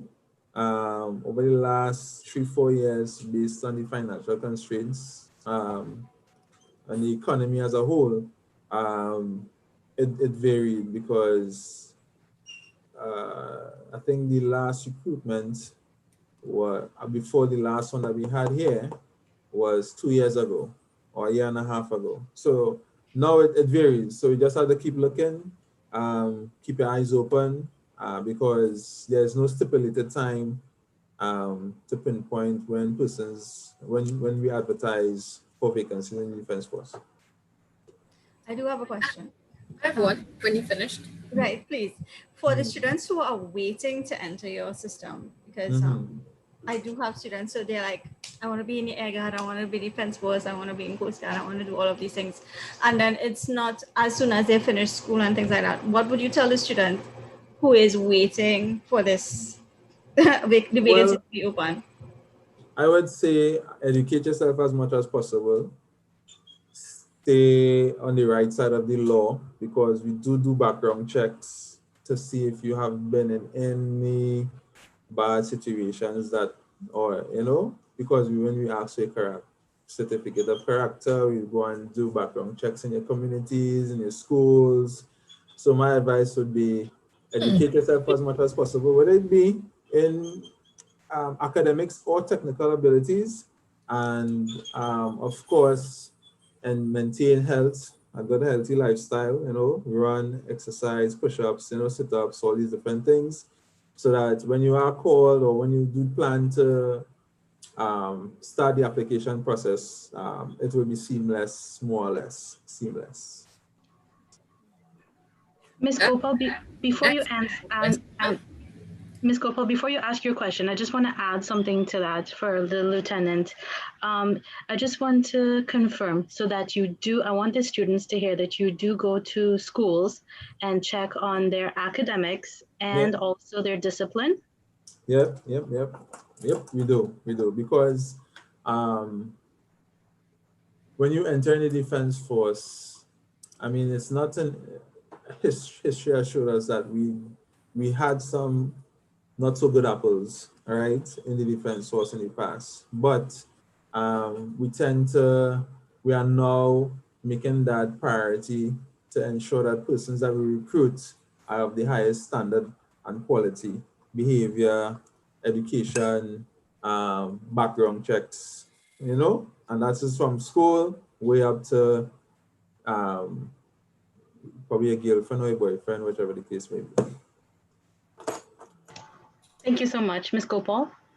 Yes, I saw in the presentation the Air Guard was mentioned, and I did hear that the Air Guard was kind of, are they still around? Is that? Yeah, they are still around. Their base is located in Piaco. They do a lot of aerial support to our operations. So for instance, if there's spotted on the radar a vessel that crosses the border, they will assist us in pinpointing exactly where the vessel is, and the Coast Guard will then be able to navigate its course towards that vessel and intercept. Based on some of the jobs that I saw, that I glanced at the Air Guard, I realized there are some programs that are being offered at UTT in terms of maintenance of aircraft and stuff. Yes. I think that may be a good prompt or hint for students who are thinking of the Air Guard. Definitely. Definitely be good programs to get into. Yes, definitely. I would encourage that as well. I have one more question. Yeah, sure. Could you go through shortened steps of what happens when the students apply Right, yes. to when they are placed, and if it's the same for all of the services? All right, cool. Good question. So the application process is like this. First, once you send in an application, you're shortlisted, and then you're given date and time to come and do a physical assessment. That assessment includes how many push-ups you could do in 2 minutes, how many sit-ups you could do in 2 minutes, and how fast you could run 2 miles, right? Once you're successful in that aspect of it, the physical assessment, you'll be then given interview, right? Once you pass the interview, you'll do the background check. Once you pass the background check, you will then do the medical. And once you're successful at the medical, you will then be able to join the Defense Force, right? So the background check is done before the medical to ensure that persons who we check upon meet the standards and requirements of the Defense Force before we send them to the medical. Because when you get to the medical, you're more or less inside. Okay, well, Lieutenant Manswell, we want to say that we thoroughly enjoyed the session. This has been one of our sessions where we have had highest attendance, so that indicates to us that there is definitely an interest. Glad to hear, glad to hear. Yes, so we appreciate it, and we hope that, you know, when things resume, that you will be making visits to our school. So on behalf of the Ministry of Education, Student Support Services Division, from the Victoria Education District, a big thank you for attending our virtual career fair 2021. Thank you for having me. I appreciate the courtesy of you guys' You're attention, welcome. and looking forward to the next one. Thank you. All right, take care. Bye. Thank you. So students, keep with us. In a moment's time, we will have our next guest from the Ministry of Labor.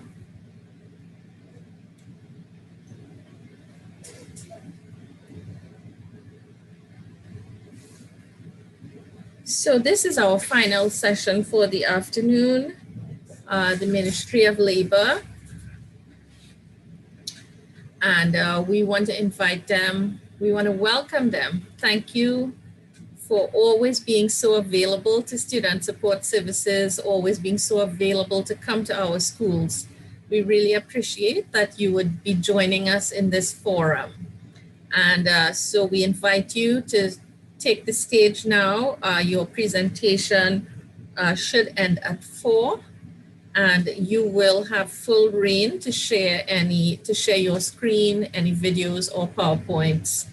And we will be fielding any questions. Students, if you are unable to access the question segment, you can text your questions via WhatsApp to 704-0780. Any questions for the previous segment or this final segment, 704-0780. So we welcome our guests from the Ministry of Labor.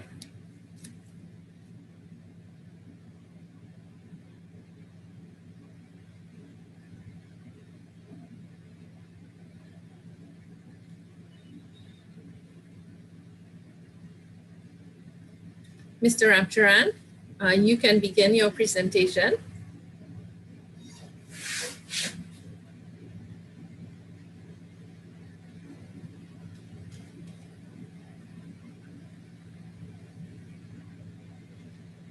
Seems like we are experiencing some technical difficulties. Students, please bear with us.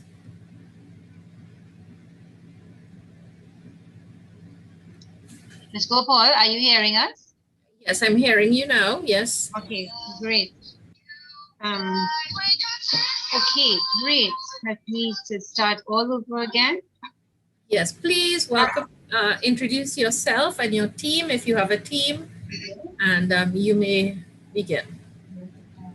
Thank you very much. Good afternoon, all. My name is Asha Jagisa Jagannath, and my colleague will be presenting with me today. Her name is Ms. Sharon Gabriel Charles. We are both from the Ministry of Labor and Small Enterprise, Ministry of Labor, sorry, we've renamed it, so I'm getting accustomed to it. It is Ministry of Labor only now. We belong to the manpower unit of the Ministry of Labor, specifically the National Employment Service. So we are pleased to be part of this virtual career fair today. We just have two questions that we want to put up for you today is that you pay attention. We want you all to pay attention to the discussion, and at the end of the presentation, greatly appreciate your questions. To give you a little background about the National Employment Service, it is a public sector funded employment agency. What that means is that our services that we offer is at no cost to all persons who are accessing the service. The stakeholders are the citizens, students, employers in the private and public sector. Our main mandate is to find jobs for persons in a nutshell. So for you today, Miss, sorry for 1 second, but do you have something to share on your screen? Are you no? Are you not seeing? No, you're no, not seeing our screen? It's blank. Sorry. Wow. If you can stop sharing, all right, and start again. Okay, I'll do that. Let's do it again. Anything now? Are you seeing? Yes, we did. Yes, yes now. All right. Yes. Okay, great.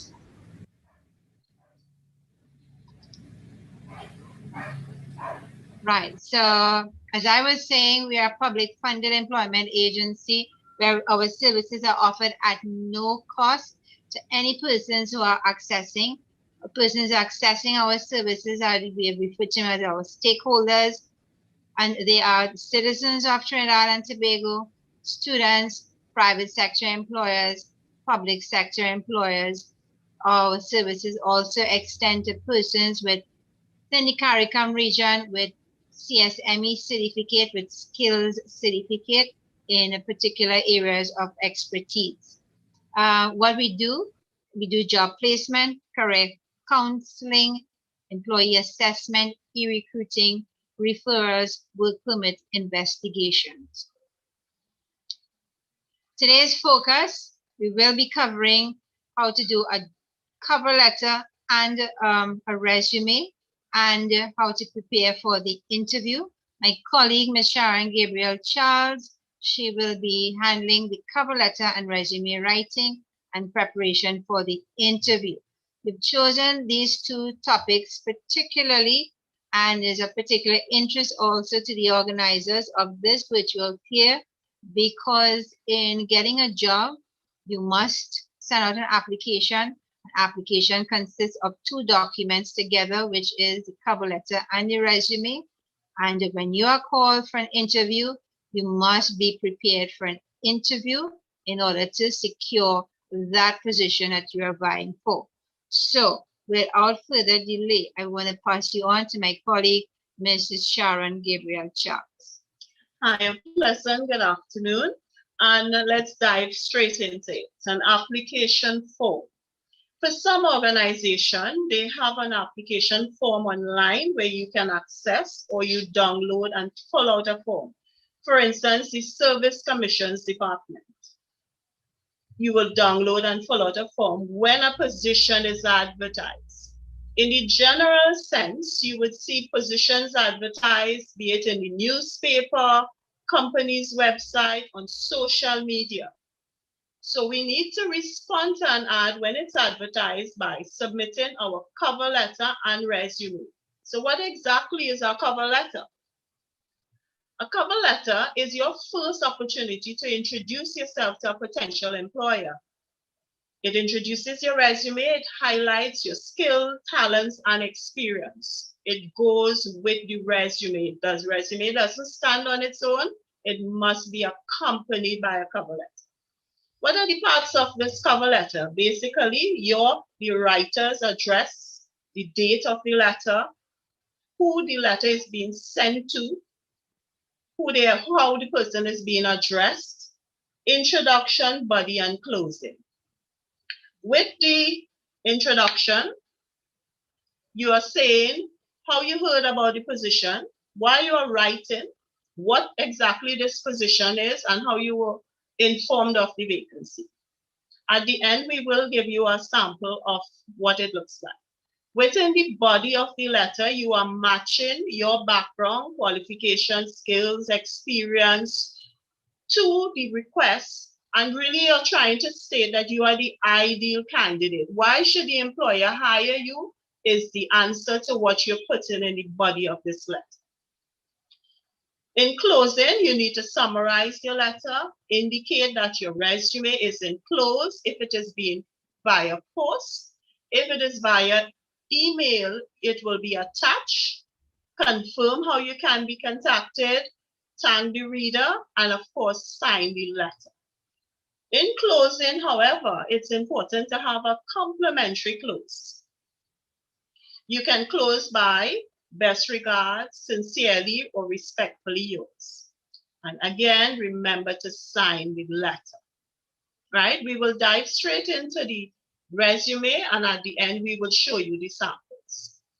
For your resume preparation now, your resume is your marketing tool. It is what the employer have an opportunity to see before they see you. So you must present well on your resume document. It's your marketing tool. Think of your selling piece in mind when you're preparing this document.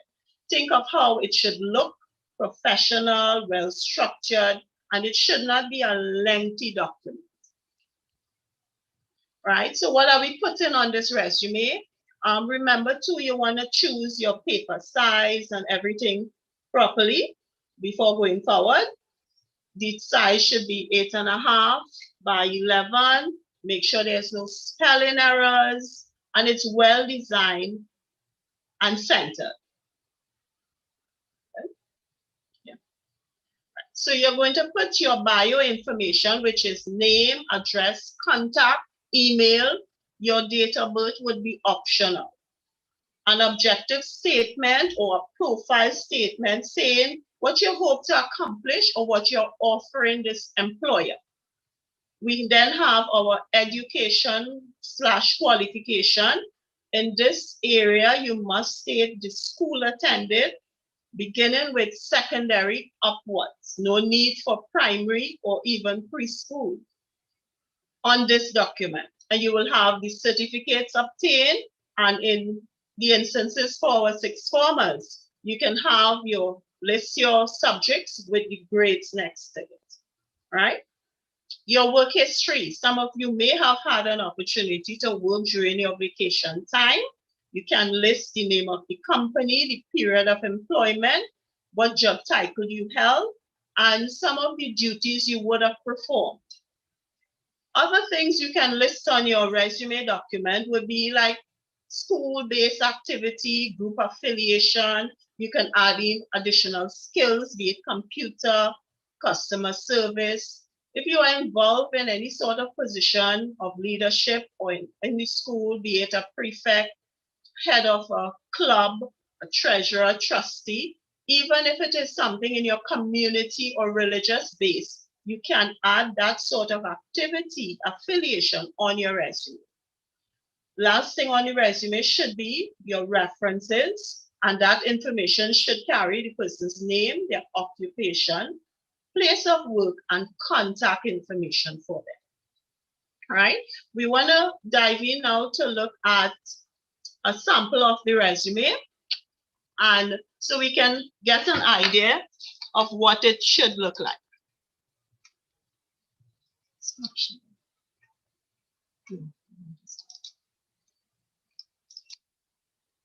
Right. Are you all seeing the cover letter? Yes, we are. Okay, right. So the cover letter, we have a John Doe, his address and contact information. I'm sorry. The slide we are seeing says sample resume. Sorry, well, we'll go to that. Well, let's talk to the cover letter and then we'll go to the sample. So we're going to work on the new sheet. So we are not seeing. Right. We're Are now you seeing the cover letter? Yes, we're seeing it now, yes. Okay, thank you. Right, so it has the person's name, their address, contact information, both email and phone number. It's dated, who they are sending it to. In this case, they're sending it to the company's human resource, and they have a salutation. We want to encourage our persons that when you're sending out cover letter, please do not state to whom it may concern. Chances are it may not concern anyone, nor put dear sir or madam. It's required that you do a bit more research. If you can ascertain the name of the person receiving, if not, it's okay to address the person's title. So in this case, the person could have put their human resource manager, and that will be accepted. Within the first paragraph, say why you're writing, how you heard about the job, what position you are applying for. The second paragraph, the body, is where you are matching your background against what the job is requiring. So you're mentioning person's skill set. In this case, the person is organized, they're committed, they have work-related experience. And of course, they are stating that to match to the job. Third paragraph, they're asking for an opportunity for an interview, and they are reiterating how they can be contacted. And most important, they're thanking the reader. Scroll on a bit. Please remember that this letter should be signed. If it is that you're sending it via email, you could insert your name under a script, and so you can get a signature looking with your name. We okay? Let's share. We're going to share now the sample resume.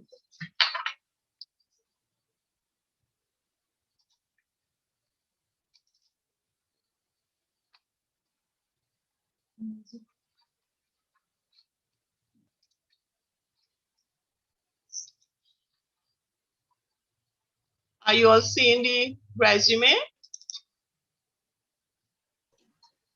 Yes, we are. Yes. No, the cover letter still. The cover letter still. Yeah. Okay, hold 1 second.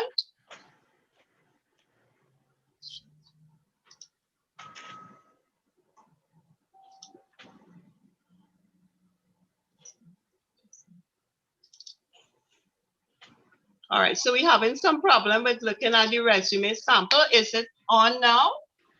Yes, it is. It is, okay, thank you. All right, so we're looking at the resume of Mr. John Doe, his address, contact information again. A bio on him in terms of, it could be a profile or it could be his objective. In this case, he mentioned some of his training experience background. Can also put your hopes and aspiration in that he said he's seeking a full-time employment in a particular field. He's mentioning his work experience, the place that he worked, the period of time, and some of his position held, and of course, some of his duties and responsibilities. When it comes to, it should be important to remember that your information should always be presented in reverse chronological order. Simply mean last thing first. Same thing goes for the education, academic qualification, or that background, the last thing first.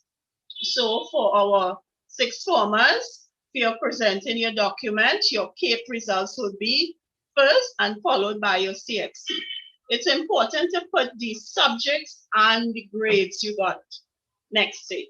Some companies would assess you based on your grade level. So rather than they now have to pick up the phone and call and ask, seeing that they may have dozens of applications before them, it's always best to present it beforehand. Additional information could be particular skills, particular qualifications, computing, anything else that you want to market to have an opportunity for an interview or to secure the job. References are important, as we mentioned, so this is just a sample of what one could look like. Are we okay on the sample? Yes, I think so. Okay, right. So we want to resume now to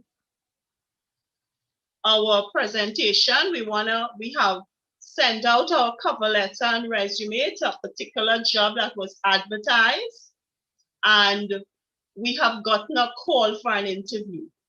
Some of the places that we can look for jobs, apart from, of course, the Ministry of Labor, we can also check Jobs TT, Trinidad Vacancy, Caribbean Jobs, companies' website, the newspaper. These are some places, and you can also talk to persons employed in the field. After having sent out your document, you got a call for an interview. So my colleague, Ms. Jagannath, will take you through the process of preparing for this interview to secure employment. So thank you. So everyone is all excited and hopeful that the application is sent out and waiting patiently for positive response. So the telephone rings, so you check your email and you see that positive news just comes through for you. You got an interview, 1 foot in the door. What is an interview? An interview is a two-way conversation in which you and the employer exchange information. It can be conducted either face-to-face or in person or virtually, as we're doing virtual presentation to you right now.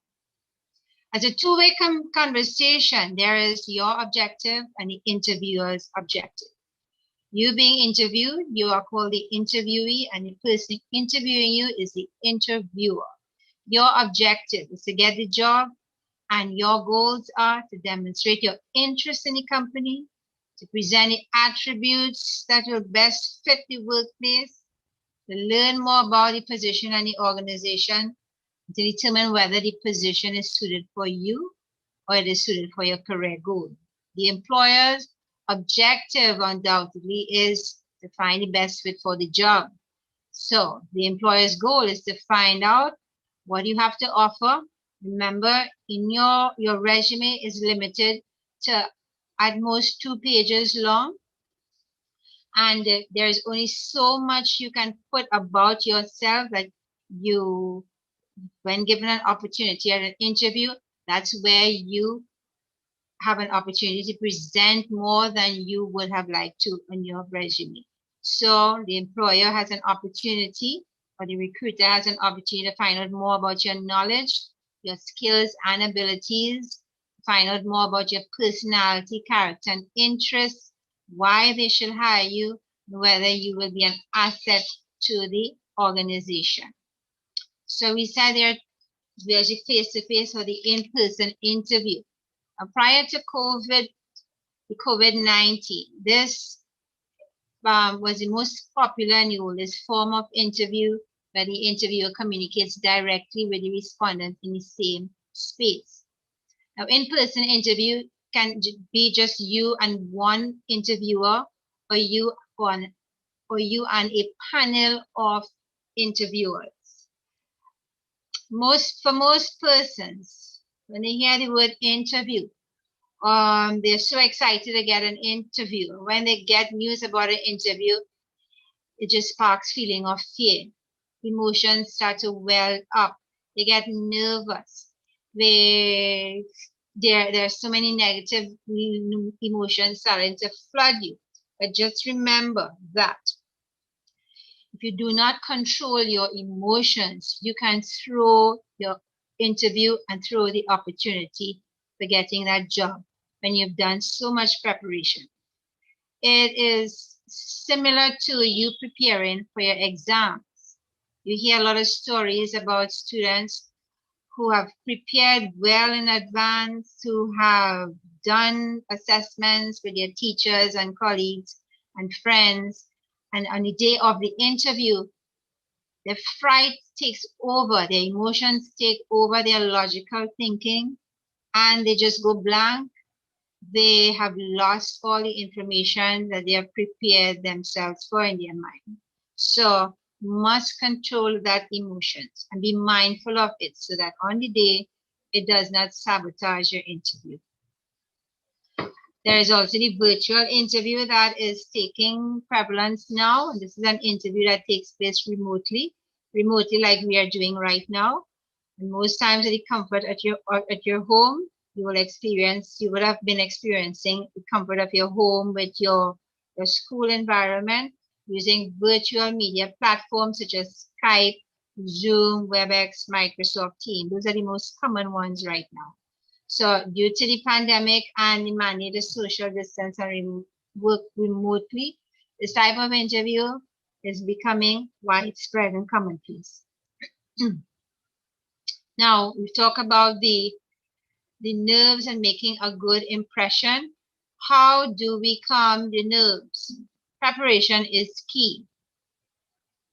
Once you're confident that you are prepared and your logical thinking takes precedence over your emotions, and you talk yourself into that logical mode that I will not let my emotions sabotage me, that my fear is normal, that my nervousness is normal, that it has no place for my interview. And your research and your preparation, I've done all the work, I am confident. Preparation will take precedence over your emotions. So research the company thoroughly, analyze the job description and how your background, skills, and experience apply to the position. If you're responding to a vacancy that you've seen in a newspaper, cut it out, have your highlighter, highlight critical things that you've seen, that you've observed in the job description, just like you're doing with your exam. You're covering a topic, you're highlighting, you're underlining specific things that you want to stand out, important things. Evaluate your interest in the field that, or in that field that you're applying for, so that when you are at the interview, you are able to confidently verbalize it.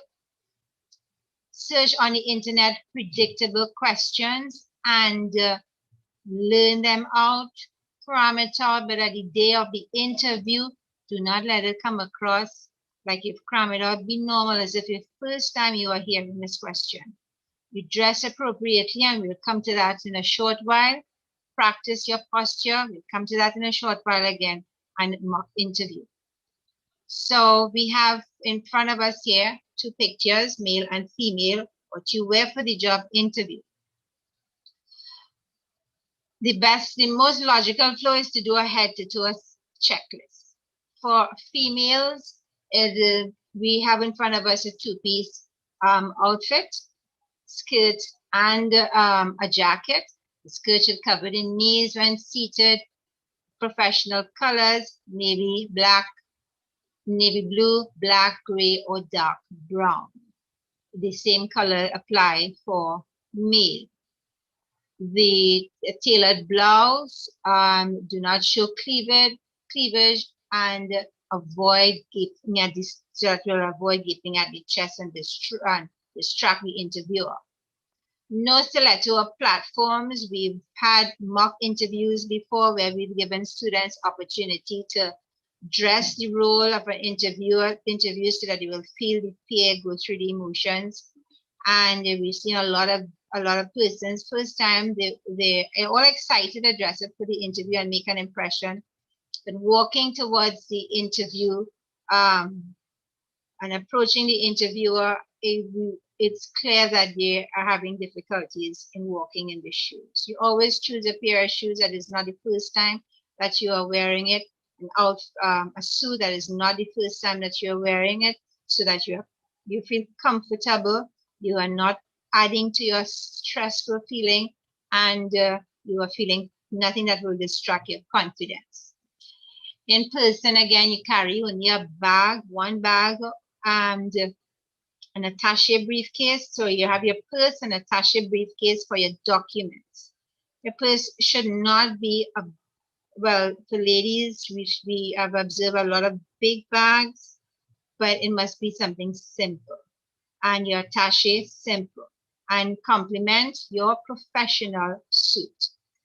Perfumes, let it be something that is not overwhelming, so that the interviewer, you do not observe a body language from the interviewer that the smell of your perfume is distracting and there is an utterance from the interviewer to that effect.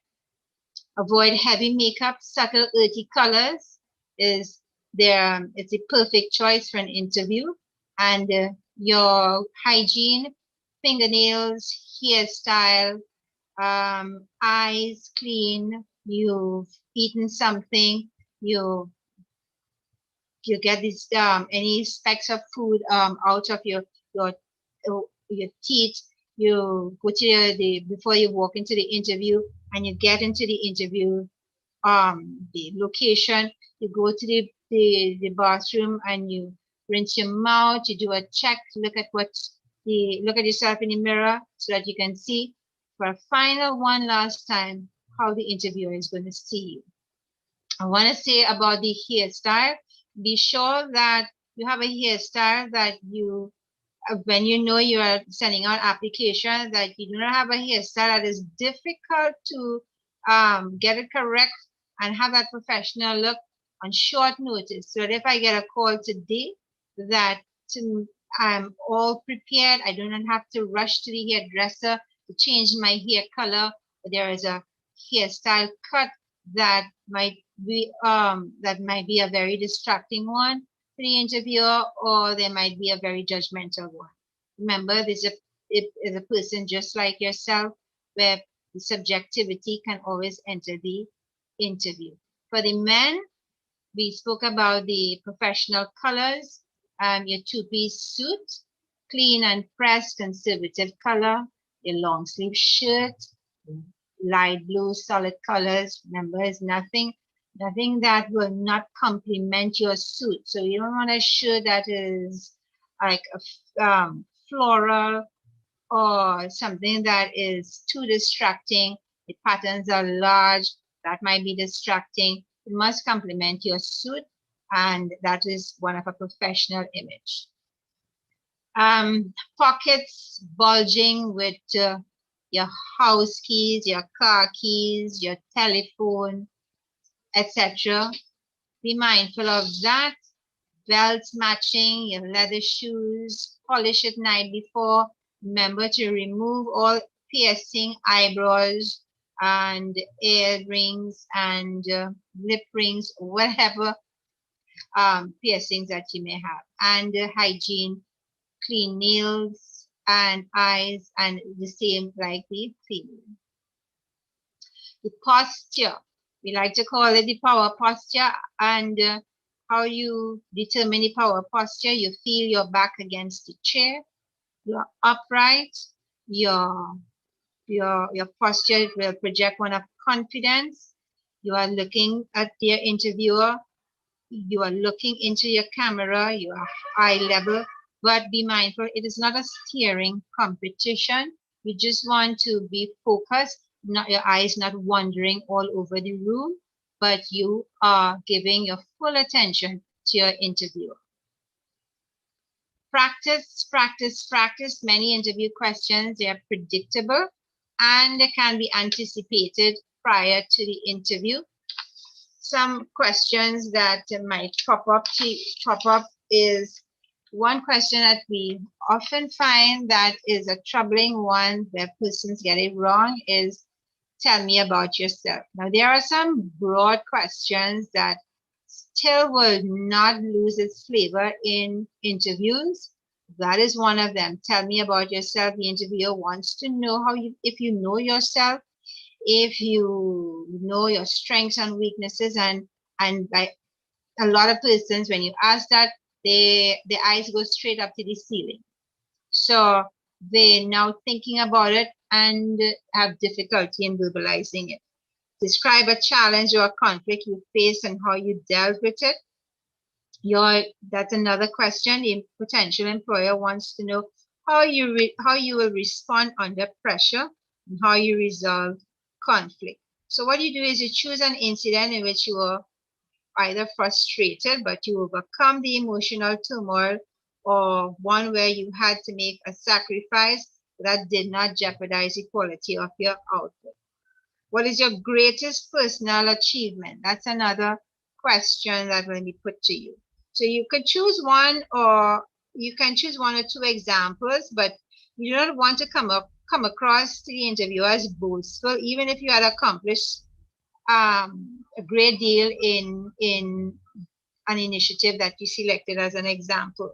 Your discretion in the choices you make will speak positively about you than you being boastful about the example that you choose by giving an endless list of positives.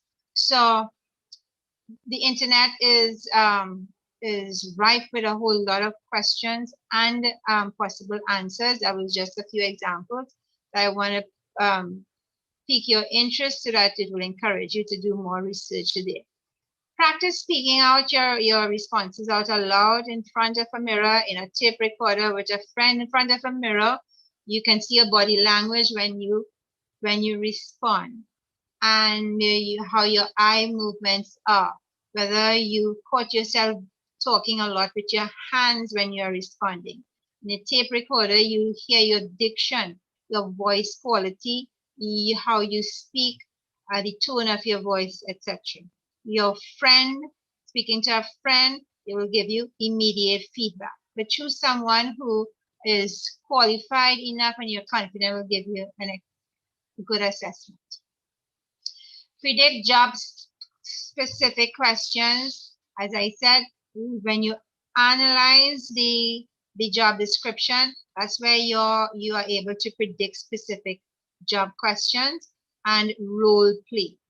Role play to become aware of non-verbal communication, which is your eye contact, body posture, and voice quality. So during the interview, first impression counts. First impressions can start from the point where you enter the compound of a company. You do not know who you are going to cross paths with. You may enter the lobby area of the company, and that might be one of the persons or the person who will be interviewing you. So really, your interview your mind should be in a mindset that as soon as I step into this compound, this is where I'm being looked at or assessed, because you do not know who are the people going to be on your interview panel. So be on time, arrive at least 20 minutes before your interview. Remember, in your virtual interviews as well, you're treating it to be on time as well. Be polite and professional to everyone you meet, because again, you don't know who are the persons on the interview panel. Switch off your cell phone, remove your headphones, etc. And now you've been waiting in the waiting room. Now is your time to enter the interview room, the interview space. You walking with confidence. You introduce yourself. You wait to be seated. You're invited to be seated. You sit upright, as I showed you the picture on the posture, what I call labeled as the power pose. You sit upright and you place your documents to the side of the table. Answer clearly. Eye contact with the interview. Avoid fidgeting, playing with your pen that you may have with you, slouching, gazing, biting your nail. All these things, it might sound as a bit laughable, but when you are under fear, when you are under stress, you are so unconscious of things you could have been doing that you did not plan for. You have done all the preparation, but on the day of the interview, you are thrown off your game by a question, and the emotions started flooding, and you started slouch, you started bite your nail, and you weren't even aware of it. Show enthusiasm and be honest, and prepare to ask questions at the end of the interview. To just recap, the volume of your speech, it must be a pitch where it can demonstrate confidence in virtual, It doesn't have to be loud. In person is not loud. You take your cues from the body language of the interviewer. If the interviewer is leaning forward or straining, you know you need to raise your voice level. Your vocabulary, we don't want any what we most commonly refer to as green verbs. That means that when you allow your emotions to take precedence over your logical thinking in time of fear, you start to use your green verbs. I always use the example that interview is like you're on a stage. The curtains rise, you act the best as you can. And when that curtain falls, when the interview ends, you can be yourself. Use your green verbs, but this is your moment to shine. So you answer clearly, you listen to the questions, and you make sure that you pay such attention that you do not have to ask the interviewer constantly to repeat the questions. The guideline for virtual, we're going a bit into the virtual. You ensure that you're on the same page when it comes to the time you have having with the video interview. You agree on the software that is going to be used. Ensure that you test your technology before you start 15 to 30 minutes. You turn the sound on, your video on, ensure everything is working. Just like the face-to-face or the in-person, you wear your professional attire. I will make you project confidence and demonstrate that you are prepared and you are actually prepared. And prepare in advance again. Do not assume that because you're in front of a computer, you can quickly look up your answer on pre-written answers. Same thing like you will get this, you do not want to run the risk of being distracted and lose focus on the interviewer. Limit distraction. You're choosing a set that does not have the distractions that will prevent you from doing your best at the interview. Let people in your household know that today is my interview, tomorrow is my interview, what day is your interview, that I do not want any persons entering the room. Make sure the room has a setting that would not be distracting to yourself or the interviewer. Make sure that the background is a presentable one as well, and you stay focused on your interview and your distractions are limited so that it does not present a stumbling block for your interview. Your body language, similar as the face-to-face or in-person, use the power posture and exude your confidence and enthusiasm. Questions you might ask the interviewer: when can I expect to hear from you? Will I have to undergo further training? What are the hours of work? Will a person in this position be required to work overtime? Does the company facilitate persons who want to further their education? Now, your research is very important to the questions that you will design for the end of the interview or put to the interviewer. There is nothing wrong in you writing the questions down, and at the end of the interview, you're asked if you have any questions, or even if you are not asked if you have any questions, you can solicit that question from the interviewer. Can I ask a question? And the interviewer allows you, and it's quite all right. You can say, okay, I've written down some questions in preparedness for my interview, and you take it out and you ask them the questions. Social media advice. This is such an important area, and it is something you can do how well at an interview. You can have all the qualification and experience, and this forms a part of the vetting as well. So that if an employer goes on your social media feed and they're seeing things that will be detrimental to the image of the organization, detrimental to the culture of the organization, by vulgar pictures, how you post, what you post, etc., that can be detrimental to you. Even though you do not have those things in your social media page, let's say they go into your neighborhood or your community and ask questions about you. The idea is you conduct yourself as young individuals in a manner in which any negative connotation would not follow you. We are not perfect individuals, but we must always operate, that is my suggestion to you, must always operate in that framework where this aspect of how I conduct myself, it is an important aspect of my career life, my future, how people see me, how people recognize me, and it speaks confidence about your values and worth about yourself. Thank you very much. And if you do have any questions, we will greatly appreciate them at this time. The floor is open. Yes, Miss Ali had some questions. Hi, just me. Just want to know, and let the viewers know. Suppose we're at a what if question. What if we're at the interview and everybody has the same qualifications? I know the National Employment Service, they usually liaise with a lot of organizations and persons who recruit others. You all help with the recruitment process. What are some of the things that the employers look for that make certain persons or certain behaviors or certain things attractive to them so that they choose those persons over others who have the same qualifications? Now, remember, let's say take for example, you've identified a company and you want to send 10 students. They all then they were in the science group. Let's take something a little easier. The administration, business administration. They did modern studies, business classes, subjects, and they all have the same subject classes. So the employer now, or the recruiter, the interviewer, the battery of questions and how you answer them will determine who passed or who did not make the cut. It's like every interview is how you respond to a question put to you.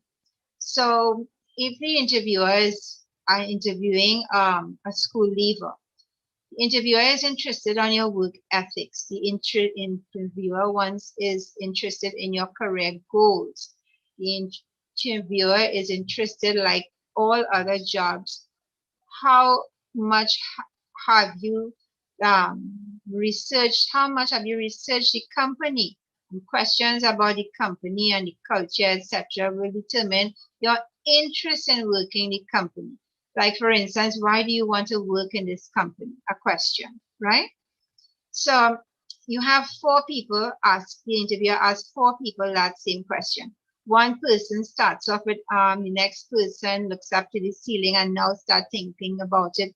The third person starts and said, well, I've researched your company and I've gone online, I've looked at your website and I've seen you're embarking on this project, etc., etc., etc. So who are you going to choose, right? This is the person who have done the research, who has taken the time to find out about the company, who has prepared for the interview by how they answer the questions, and they're projecting as if a scenario where they see themselves growing in this company because based on the research, they have recognized that this company has growth for persons at entry-level qualification, and they can verbalize that well. So that's one of that's how I would help students in understanding that it's not about everybody having the same qualification. It's what preparation you had taken to learn about the company, learn about the job. How far did you go to understanding the needs of the employer in recruiting somebody in this position? When you verbalize that, when a question is put to you and you verbalize it in a manner that will impress the interviewer, you make the difference, or you get the edge over the other interviewers. Okay, one more question. Well, Ms. Jagannath and Ms. Charles, did you want to ask one more question? I know our time is up. I just have one more question because there are students who are now leaving. They may not be able to get the jobs, or they may be qualified in different areas. They may not be able to exactly get the jobs that they want, But what kind of advice would you give to them? Because you all do help with the recruitment, and in addition to that, do you all have the service where the students create a profile online, like they submit copies of their certificates and everything online for you all? Our service right now is not, we are working to configure our online system, so we do not have a online presence right now. So persons who are accessing this service must come in as a walk-in client. Our website is www.labor.gov.tt. When you go on our website, you will click on the option employment, and you're going to see the NES. Navigate on the page and you'll see all the addresses. We have employment units, national employment units located throughout Trinidad for ease of accessibility. But we do not have an online presence, so you're going to have to walk in to the NES. At this time of COVID, we prefer persons call the unit, and we will give them a date or an appointment to come in. Okay. Well, we want to thank you very much for your presentation, Mrs. Jagannath and Mrs. Charles. We're very happy that you came.